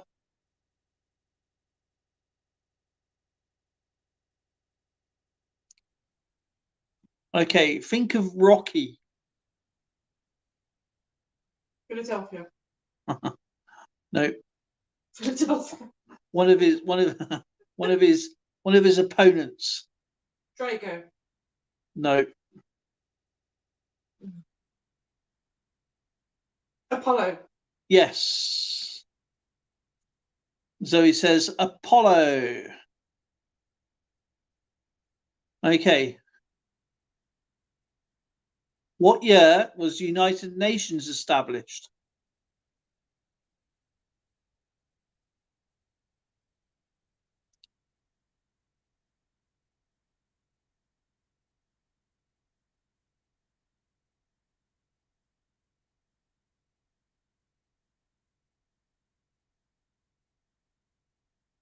Ah, Christopher Ty. No.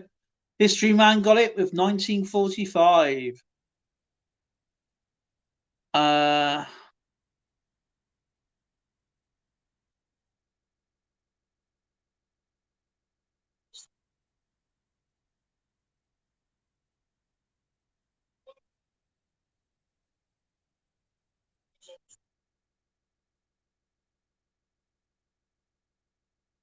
Okay. How many ghosts chase Pac-Man at the start of the... Oh, sorry. How many ghosts chase Pac-Man at the start of each game? Thank you, Christopher. Thank you, JJ. I couldn't have been... It couldn't have been Apollo. He was...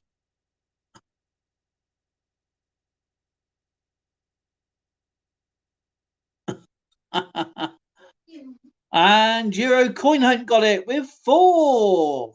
Congratulations. And so did Lauren.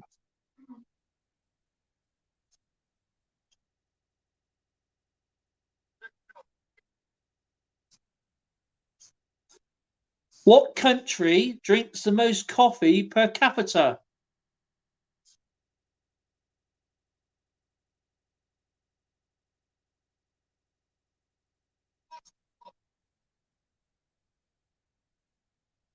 We have Brazil, America,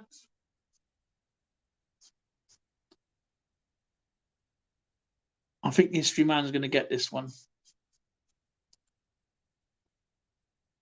Which country drinks the most coffee per capita? We have Ethiopia, Italy, UK.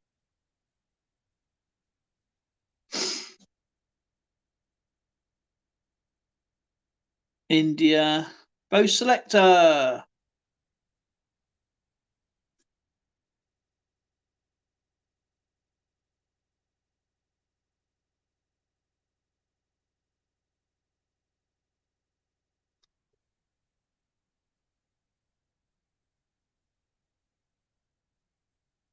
And the answer is Finland.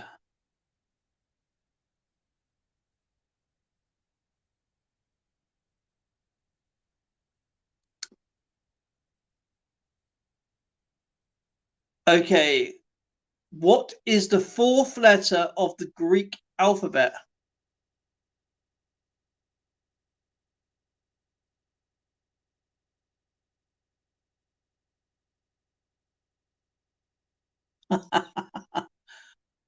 Nope. The fourth letter. Tuffy Coins got it with Delta.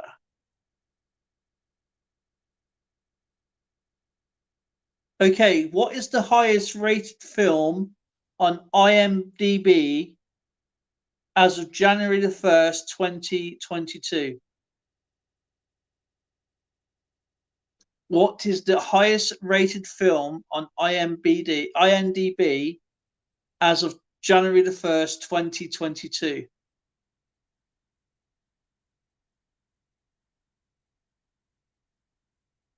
Alpha, Beta, Charlie, Delta, Echo, Foxtrot.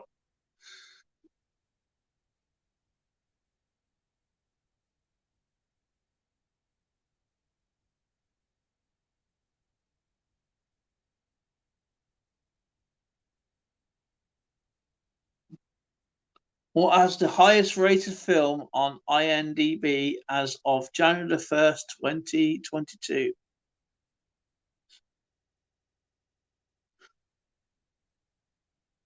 Christopher Ties put 4 question marks. Okay, this one had Morgan Freeman in it. And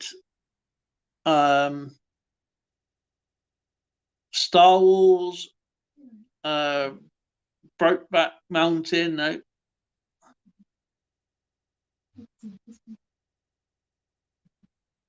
And Bo Selector put Shawshank Redemption, which is correct.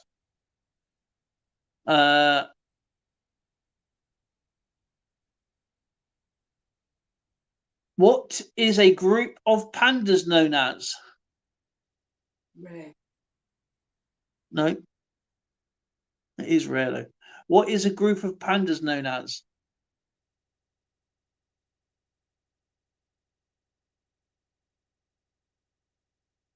Pods, no. Pandemonium, yeah.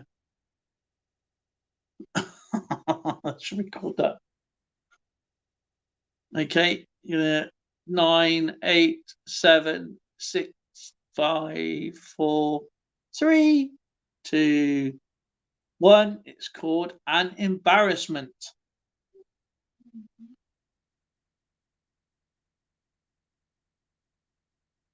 Late for bamboo.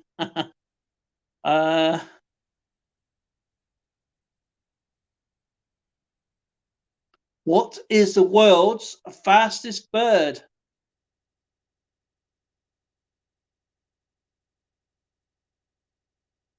Okay, gonna give a minute.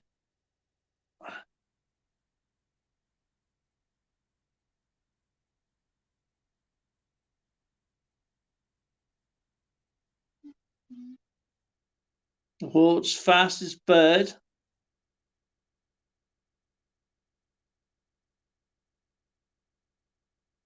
10, 9, 8. Yeah. Is it a European swallow or an African swallow?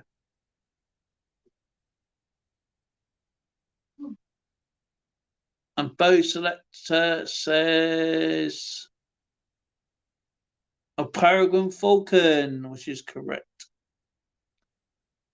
An African swallow.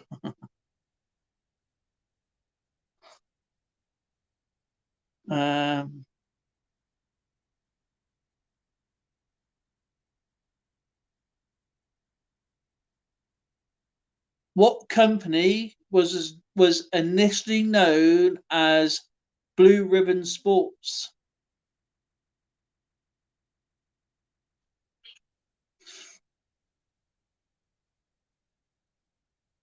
What company was initially known as Blue Ribbon Sports? Jake Coins! Hello, hello!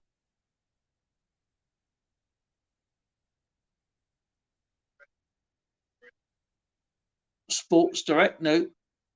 What company was initially known as Blue Ribbon Sports?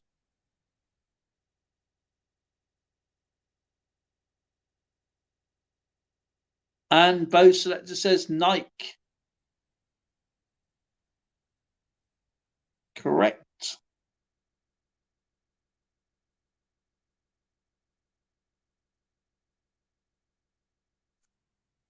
Let's see what this one is like.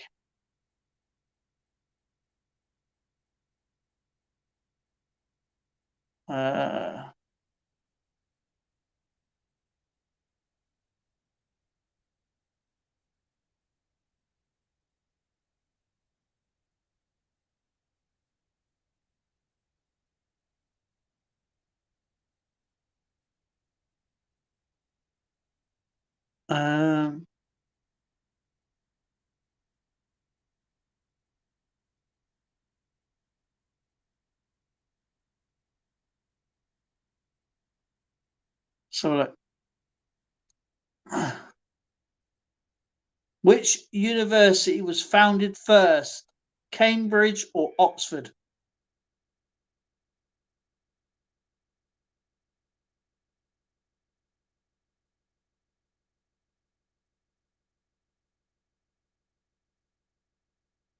Tuffy Coins got Oxford. Bo Selector got Oxford. Congratulations, it's Oxford.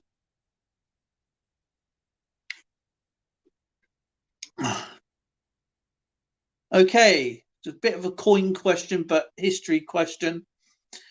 Roger Bannister famously wins. Roger Bannister famously was the first run the mile under 4 minutes.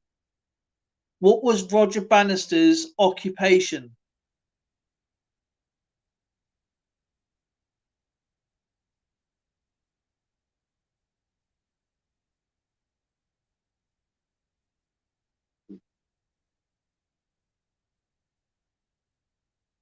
Miner.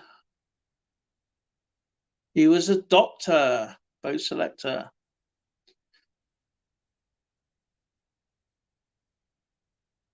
Okay, what did Colonel von Strasbourg fail to do in 1944? Colonel von Strauffenberg. Staufenberg. What did Colonel von Stauffenberg fail to do in 1944?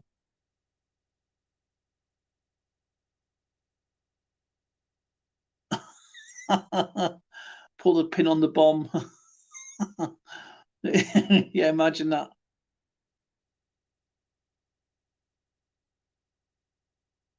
Break out on the Ardennes. Hold the line. Flush the toilet. Oh man, I love it. Yeah, I love it, yeah. Didn't wipe. I love the answers. The funny answers are so funny. Kiss the wife. Yeah, use the curtains. Oh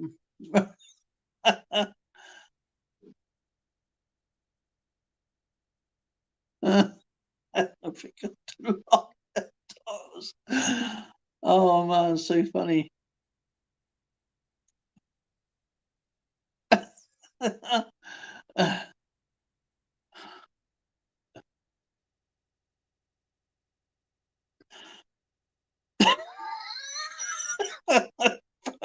Bo, man, you're killing me.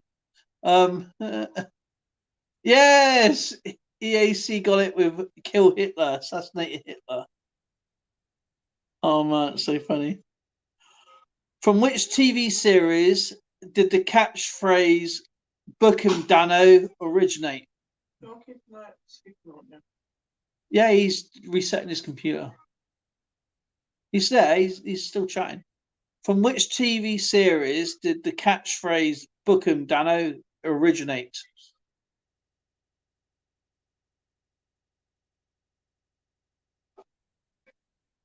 And we have JJ, Christopher Ty, and EAC with a Y50. Da da da da. Okay.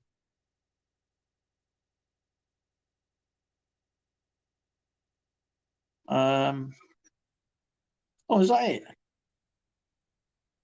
All right. Okay.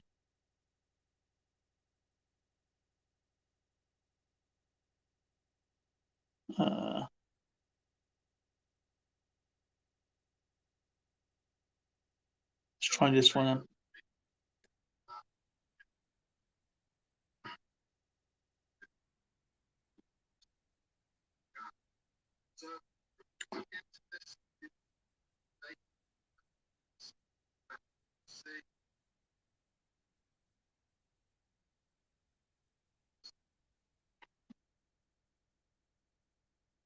Oh, it's a crap one. Okay, true or false?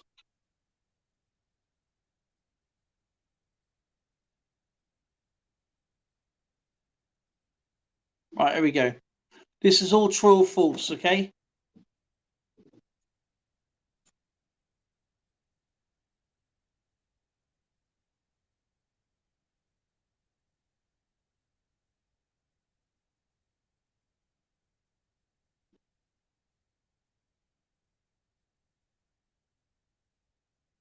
Okay. All true or false? Okay.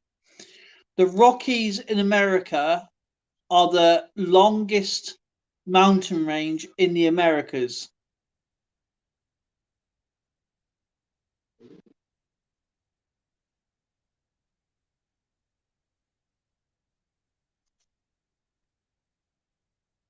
We have false, false, and Jake says true, false.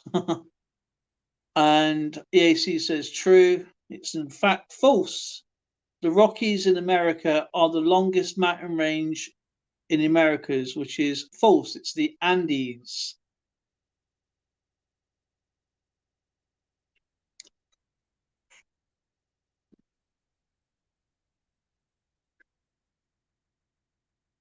Chevy Chase was a battle fought during the Scottish Independence War let's read that again, sorry. Chevy Chase was a battle fought during the Scottish Independence War in 1388. True or false?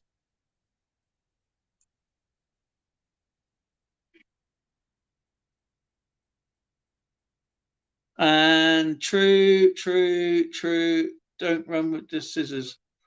That is true. The Chevy Chase was a battle fought during the Scottish Independence War in 1388.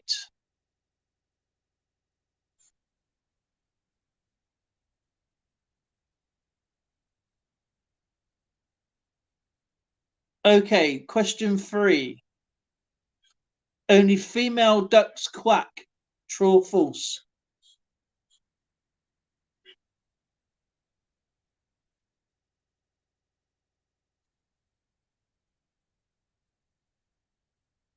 We have both selector saying false. EAC says false. Crystal.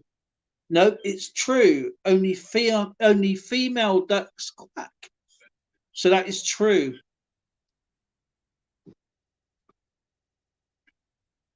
Dale, what's a duck do? I don't know what duck does. It swims. Skipper. Hey. I feel light, he says Jake's coins. Tuffy.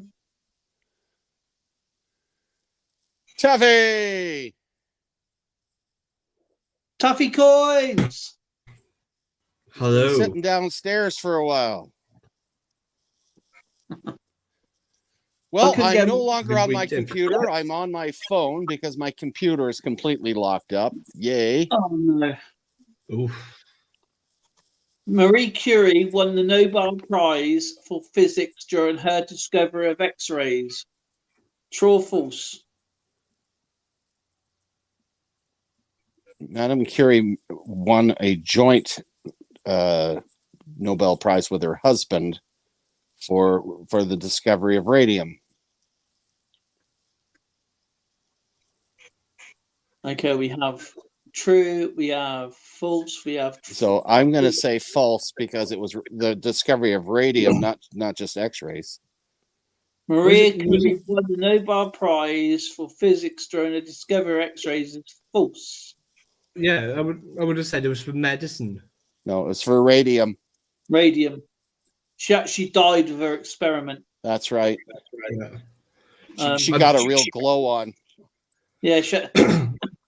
Once we've done the questions, I've got a little show and tell from my collection. Oh, cool.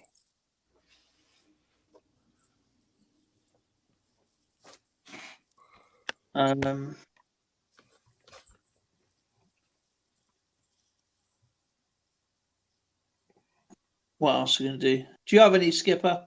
Not a one. You don't have it? Let Taffy show some of his stuff first. All right, okay. Once I finish, stop dying on cam. So I just brought out some of my, because I love wartime era stuff, as the Numismaniac knows quite well, because I always buy extra and send him some stuff over. You bet you do. So this is a New Zealand 25 cent for commemorating Anzac Day, which is the New Zealand In Australia. New Zealand commemoration for veterans, and I've just got like 2 of them.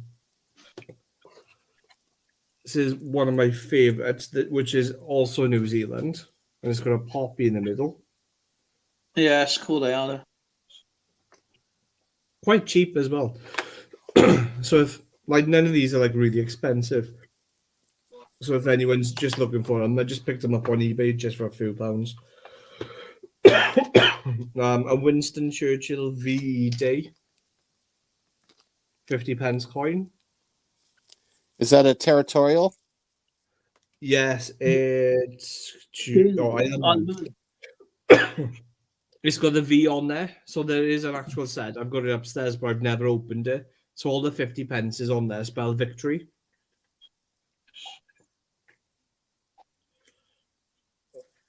I've got a Spitfire £5 coin. Oh, they're No. pretty cool. No, I like that one. That's Very also from the set as well, isn't it? Because they got the hurricane on the other one. And with them ones, they're just from Westminster. Oh, Because Westminster overproduce like loads of stuff sometimes, and they can't sell it. So sometimes they just sell them off at face value. And Bo is really kind because he always sends me the links if he notices any, so I can just try and sneak in and grab some. I think I've sent one of these to Patrick already. oh yeah. The Poppy £5 coin.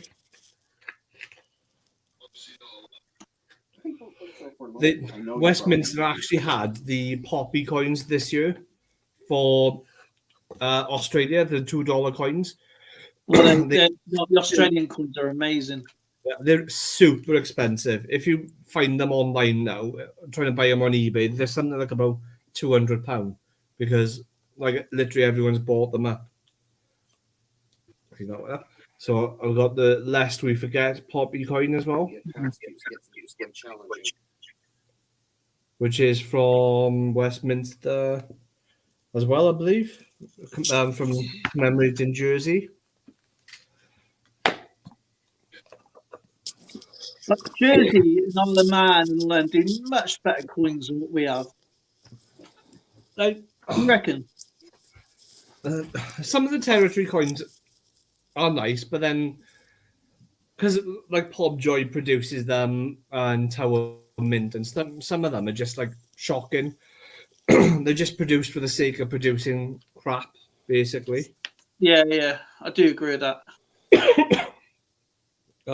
Family story as well, connected to the Second World War. Mm-hmm. If you look up the film They Who Dare with Dirk Bogarde, there's about a story about 8 servicemen who served in the I think it's the special boat section. I think it was it means it's SBS is sort of like the naval version of the SAS. Yes. Mm-hmm. My great uncle went out to Rhodes with 7 others and blew up German airfields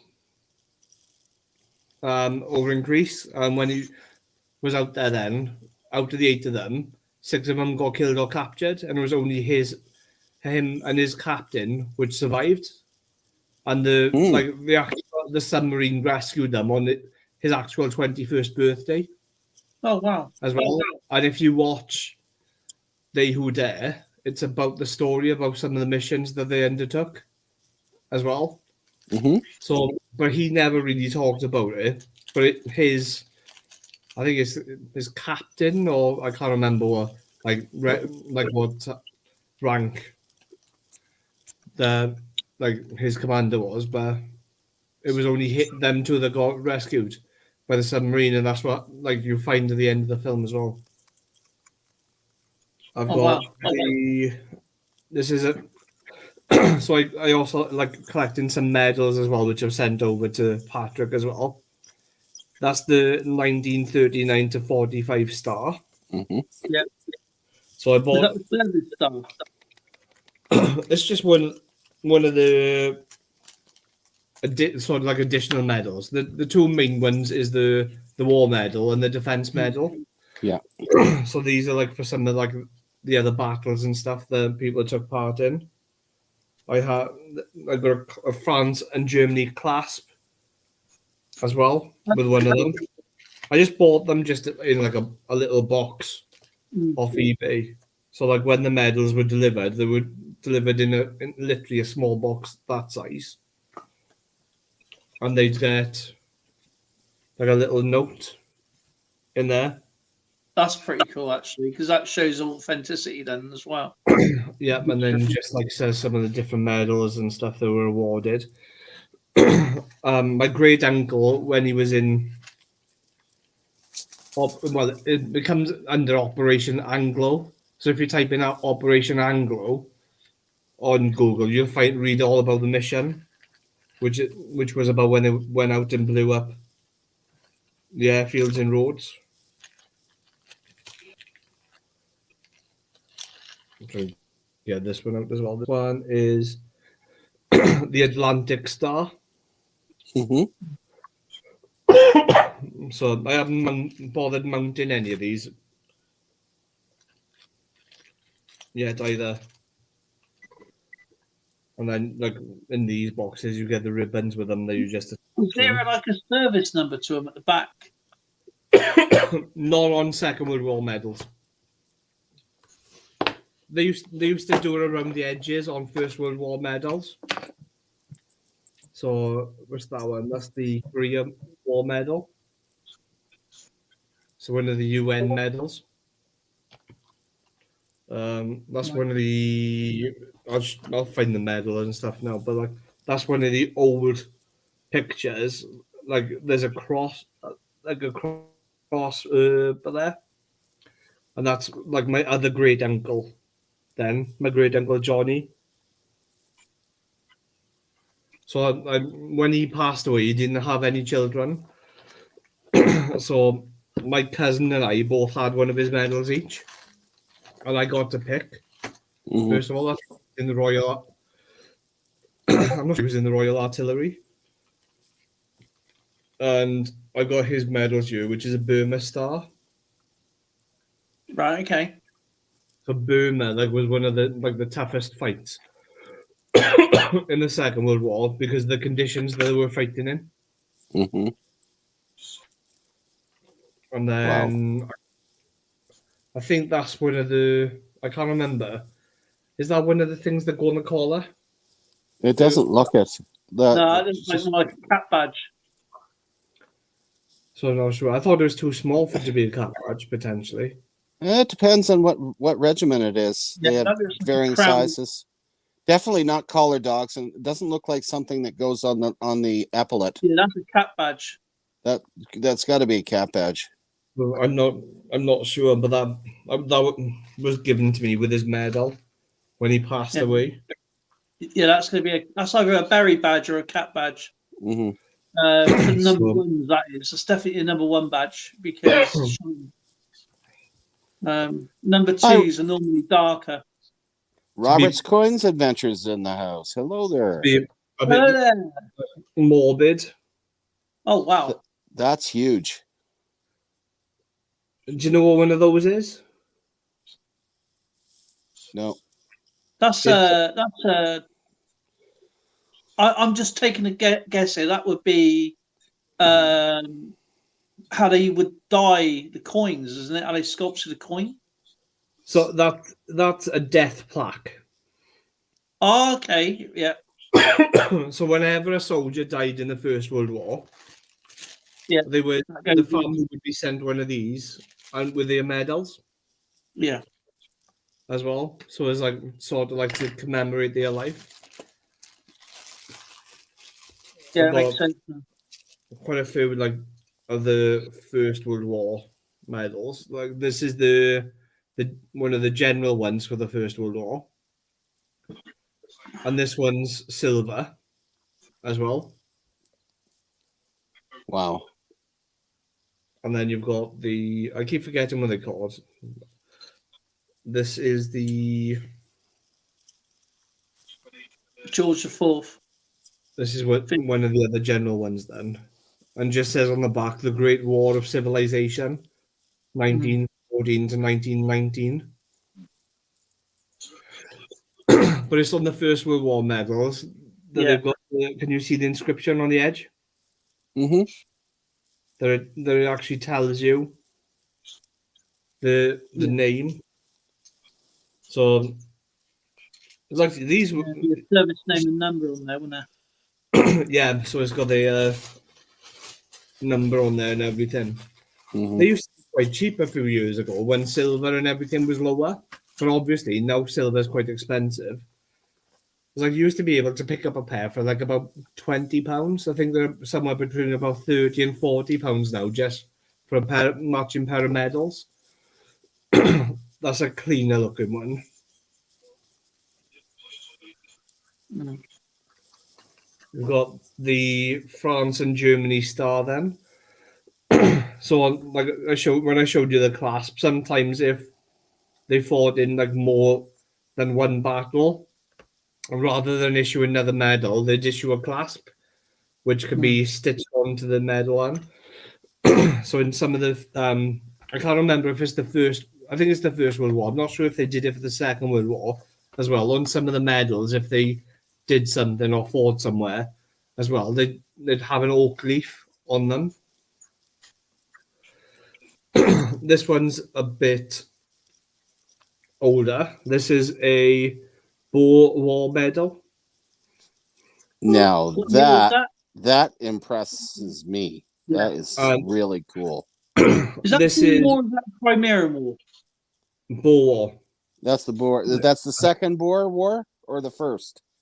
To be honest, I'm not too sure. It's just got the Cape Colony clasp on there, so this is one of the common type of medals. Okay, yeah.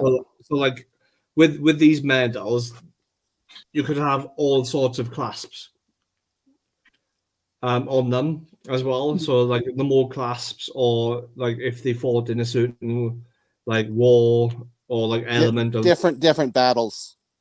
Yeah. Sometimes like the value goes up massively on them. So I think like that one is just the basic one's about I paid £65 for that like about 10 years ago. So I have no idea what it's worth now. And then you've got the 1914 to 1915 medal, which is one of the other First World War medals. So that's like one of the more expensive ones. Like not massively expensive, but just more. I've got a few duplicates just because when they were so cheap, I just buy them up just because they were silver as well. This one's the efficiency medal for efficient service. And see, me loving displays, I would love to, if I had stuff like that, I would be doing up a wall display with all the different ones. I wish I had the room just to try and like, and the money just to have everything mounted. That's the only problem. Yeah, wouldn't that be awesome? That's the Yugoslavia medal.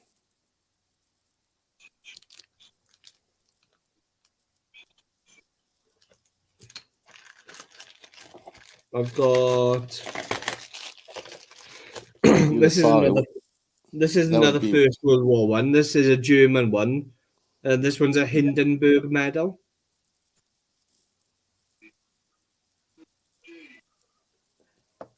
Isn't there an inscription on the back of that in German? No, not on this Hindenburg medal. I picked up some like cheap Belgium medals. I have no idea what they represent, but I just liked them, and they were like £5 each. It's just like there were so many of them made that they were just ridiculously cheap. Mm-hmm. Yeah, that's seriously interesting. I'm really surprised to see how many people are into collecting the medals. Far more than I thought. I think these ones are long service medals. I can't remember off the top of my head. Or it just says on the front for faithful service. Mm-hmm. So I've got like George and Queen Elizabeth. These were like £25 each. So like some medals are just nice to have in a collection, just to add something else. That's the General Service Medal for the Second World War. Mm-hmm. And then that's the Defence Medal. So like these ones you can just pick up for like £5 each. And then this is a Abstinence Medal. And this is another silver one. So I've never seen one of these with a ribbon in, because the hole on it is just absolutely tiny. Did you say abstinence? Yeah. So that's for the Roman Catholic priests, is it? I'm not sure, to be honest. It just says on there, watch and be sober. Okay, definitely Um, not the Roman Catholic priest then. It just says on the back, Total Abstinence Association. Oh, wait a minute. That's for Alcoholics Anonymous. I'm not sure. So it just says on there, Total Abstinence Association formed in 1862. Oh, wow. So, but that's silver as well. It may not be AA either. It may be the temperance movement. I can't. I did read up on it before, but if I'm honest with you, it was just completely slipped my mind. But I just thought it was like something interesting when I went to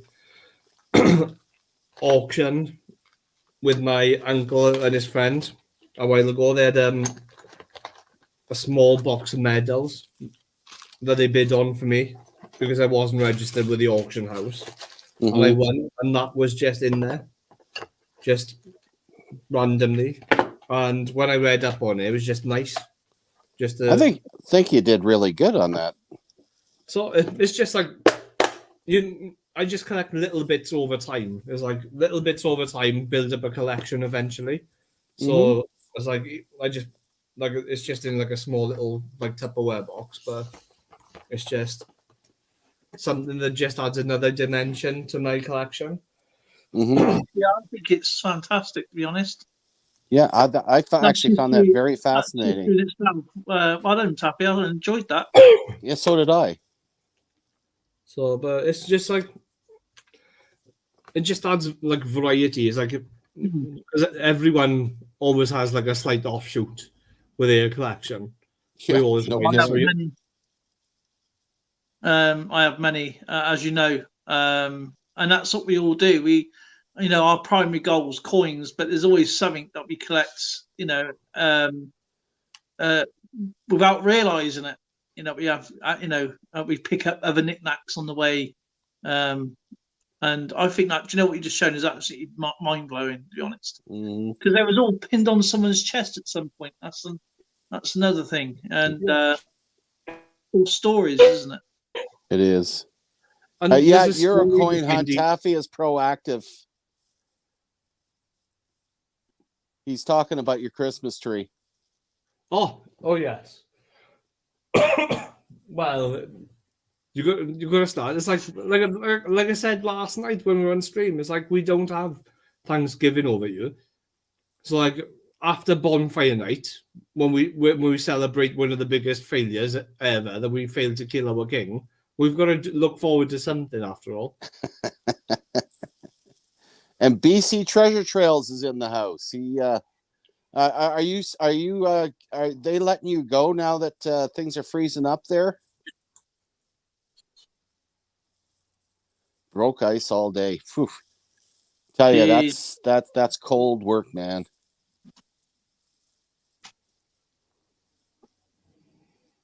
Yeah. EAC didn't even take her tree down. Hard work. That's like smashing harder than concrete. That is.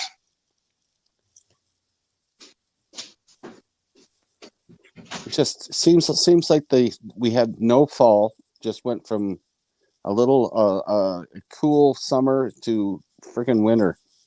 Straight into winter, wasn't it? Yeah. Wow. How are we doing The for time joys here? of living in Canada. The joys, yeah. I'll tell you what. It's 20 to 12. Yeah, just to wind things down, I'm gonna give 10 questions. That's it, 10, and then I'm gonna call her quits for the night because I've got to get ready. I got really busy with Remembrance Week this week. What two countries lie on opposite sides of the Juan de Fuca Strait? The Juan de Fuca Strait. BC Treasure Trails is going, I know.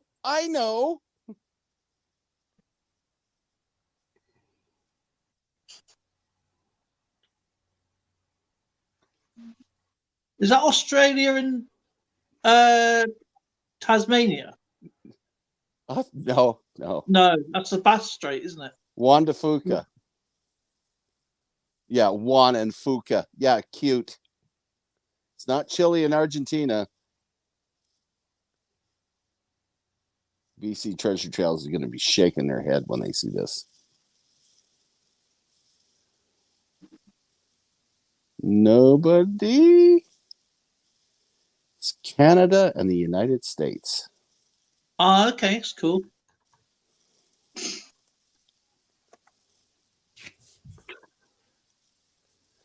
Okay, let's try. I'm trying to help BC Treasure because he's on a boat.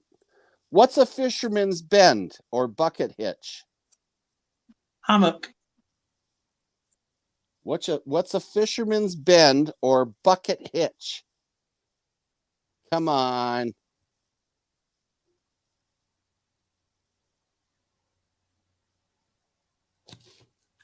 I've never even heard of those. They're saying not. It is. It's a knot.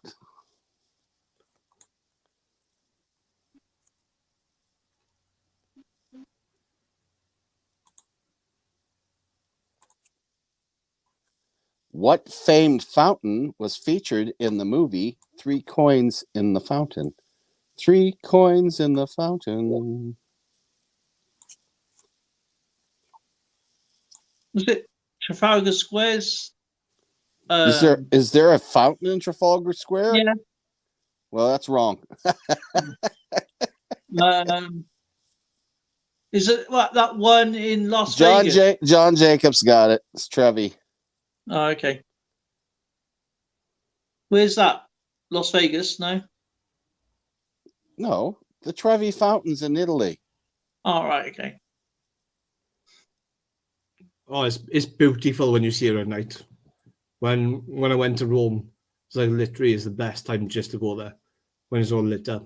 Mm. Who was the king of the Huns from 406 to 453? Attila. Yep, right off the bat. Boom. Attila the Hun.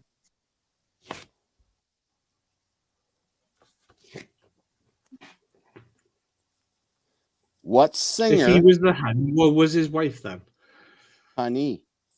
The honey What- monster. What singer paid $240,000 ransom to free his kidnapped son? That was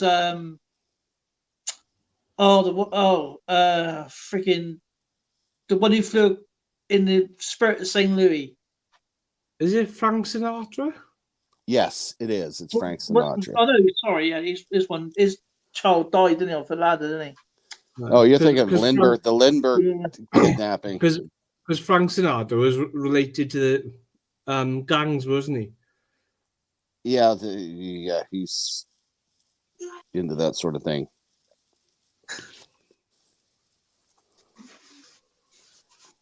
What book originally weighed 3 pounds, ran 1,037 pages, and sold for $3? Bible. Nope. Not the Bible. Not the Bible. The Oxford Dictionary. Oh, I'm going to give you an extra hint because this All right. could be. It was written by Margaret Mitchell. Who's Margaret Mitchell? Ah.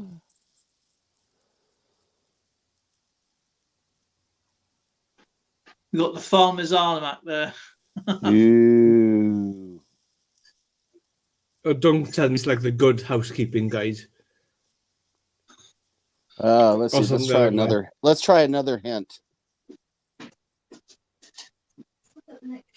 Oh, evil arch conservative. No, and John Jacobs snuck in first. Gone with the Wind. One with the Wind. Okay. That's the story of my life after a tin of beans.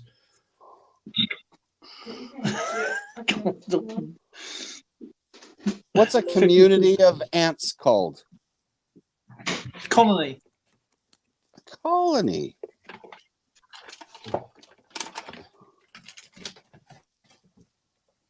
What? Just like America?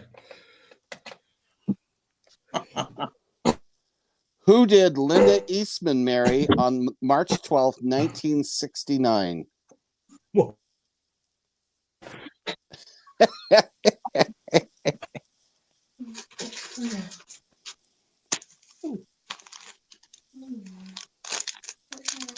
Hey Jude, don't be afraid. Take a Mr. sad Kojak, song and make it better. don't know. Remember What did I miss then? My laptop just froze up. Paul McCartney. What was the question? Good grief, put it away now. Who did Linda Eastman marry on March 12th, 1969? Yeah, this is McCartney now, isn't it? Cool. That's right. What's the world's largest sea? The world's largest sea.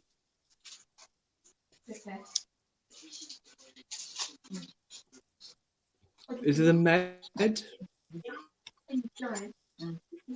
Did you say the what? The The Mediterranean Med? Sea. The Med? Yeah, that's right. It is. It's the world's largest sea is the Mediterranean.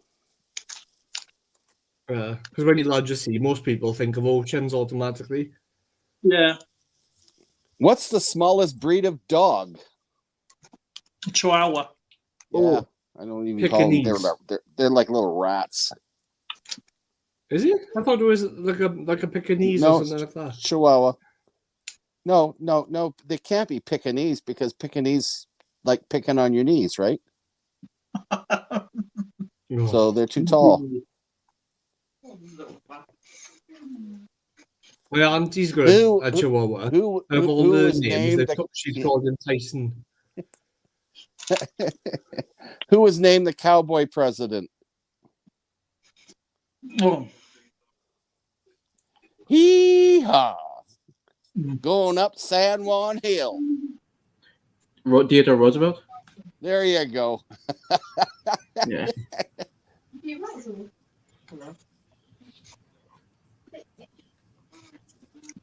Oh, this is a good one. Women are interested in this. How often are brain cells replaced? is it every 20 seconds or something?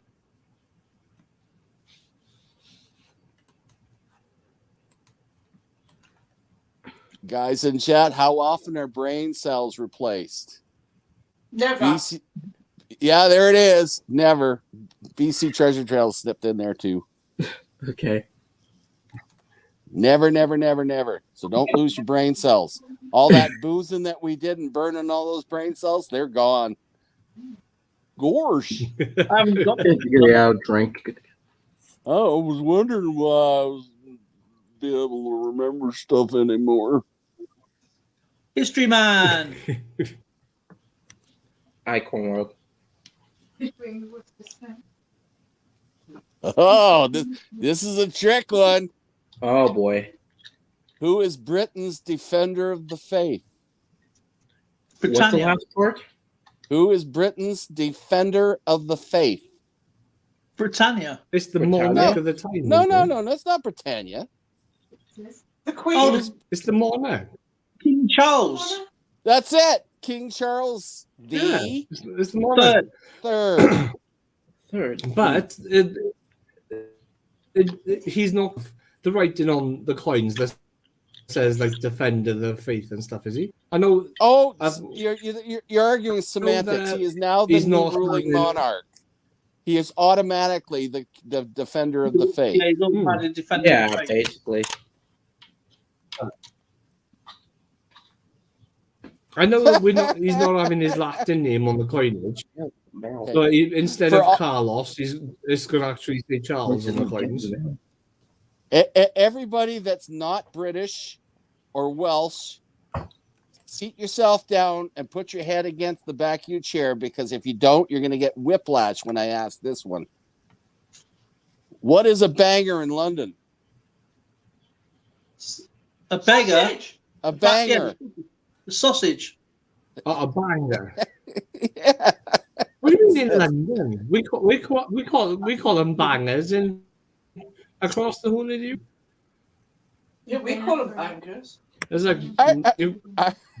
If you He calls them bangers. eat bangers and mash, basically sausage and mashed potato. Bangers and mash, yeah. You know With a why nice they're bit called of onion bangers? gravy as well. Oh, this is a tough one. What's the first letter of the Russian alphabet? Oh, I don't know. Schlock. No. Look, The first letter is gonna. It's an A, isn't and it? it's not Z, that's for sure. C. It's A. I'm pretty sure it's just an A. Yeah, it's A. It's A. All right. 2 more, I'm done.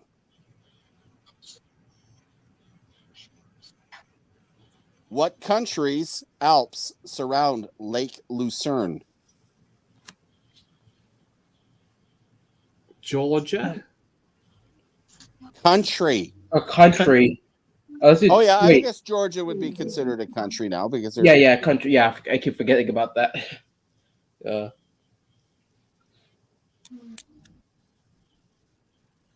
Alps. I don't know. I feel so stumped that Christopher. I don't know where. Honestly, I don't know where that is. Let's see. Because the Alps all the way from like I France, think it's Switzerland. like Switzerland. Yeah, And so he says Switzerland Austria. as well. She was shouting out Switzerland. Yeah, it is Switzerland. Wait, did you say Alps or Alps. I didn't hear that right because I would have said Switzerland earlier. Yeah. Yeah. Okay. Last one. What does MASH stand for? Military Air Service Hospital. Horseshoes and hand grenades. You're really close. Or is it military? No.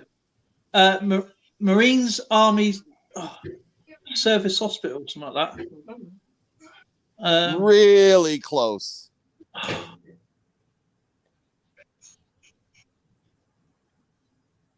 Medical. Christopher Tyson, Mobile Army Surgical Hospital. Mobile Army Surgical Hospital is correct. Okay. Damn it. Wonderful. Yeah, All right. Christopher Ty got her. That is awesome. Well, guys, I am calling her quits for tonight. It was a great night having everybody together. Yep. And of course, you late nighters over in Europe, thank you for sticking by. Good to have History Man up here. Should have come up a little earlier. I know you love history. Yeah, I know. I should have. You got Christopher Ty, John Jacobs. I'm going to see how many guys I missed. BC Treasure Trails was in here. Boy, oh boy. See how far back I can go because I'm on my phone now. Las Vegas Urban Treasure Hunters was in. Both selected coins has been in. Jake Coins, Neil's Comics and Video Games, Robert's Coin Adventures. Geez, we got a lot of really great. Bo Select, eh? Madwood Barbecue. Yep. All kinds. Of course, good old Taffy. It's so good to see him in here. Taffy's in here. And boy, if I missed anybody, forgive me. Yeah, I've just run out of it. Dimebag Dan was in, and yeah, Dimebag was here too. There's a lot of great things. I hope my computer is working properly tomorrow because it's really irking me, and I want to make sure it's running properly now that I have my Battleship game. And don't forget, tomorrow it's just we're doing Treasure Trove as well tomorrow, but it's just a run in with the rules, iron out anything, and give her a shot. So, yeah. Anyway, thank you for having me, guys. And I'm sorry about yesterday. I was in the stream yesterday. It was great to see Taffy up yesterday as well. And thank you, Taffy, for that yesterday. A lot of fun, showing some great stuff. Thank you. History Man, come up anytime. It's great having you up. Thank you. Oh yeah, I would. Cool. And Neil was in as well. Neil was here. It was great to see Neil. Mm-hmm. I will see you all tomorrow. I'm off to sleep now. Yep. And I'm pretty sure Taffy is as well. Good night. Farewell. I'm absolutely and shattered. Oh, good nice to to see you. everyone. Yeah. These guys are real. You know, if you hoot with the owls, you got to be able to fly with the eagles in the morning, unless you're with a bunch of turkeys. But anyway, Hey, have a who ran at crib yesterday the other night? Was it you or Taffy? gee, the last time we played, was it Oh, me or you that won? don't get me started. You beat me 2-1. It was actually a good series. It was pretty close. All right, cool. Oh, Yeah, some of them. Well, oh, go on. If you're up for a game of crib, I might jump on for 2 more minutes afterwards. If you jump in straight on. Now you've got. Look what you've done now, Dale. Oh, Yeah. I've got to regain my dignity. Gonna get a revenge match going, eh? All right. Oh, Well, I actually slaughtered him in the. I'll talk to you on Discord. Okay. Have a good night, everybody. Take care, everyone. EAC, everyone. Thank you, and I'll see you tomorrow. You bet. Bye, Bud. everybody.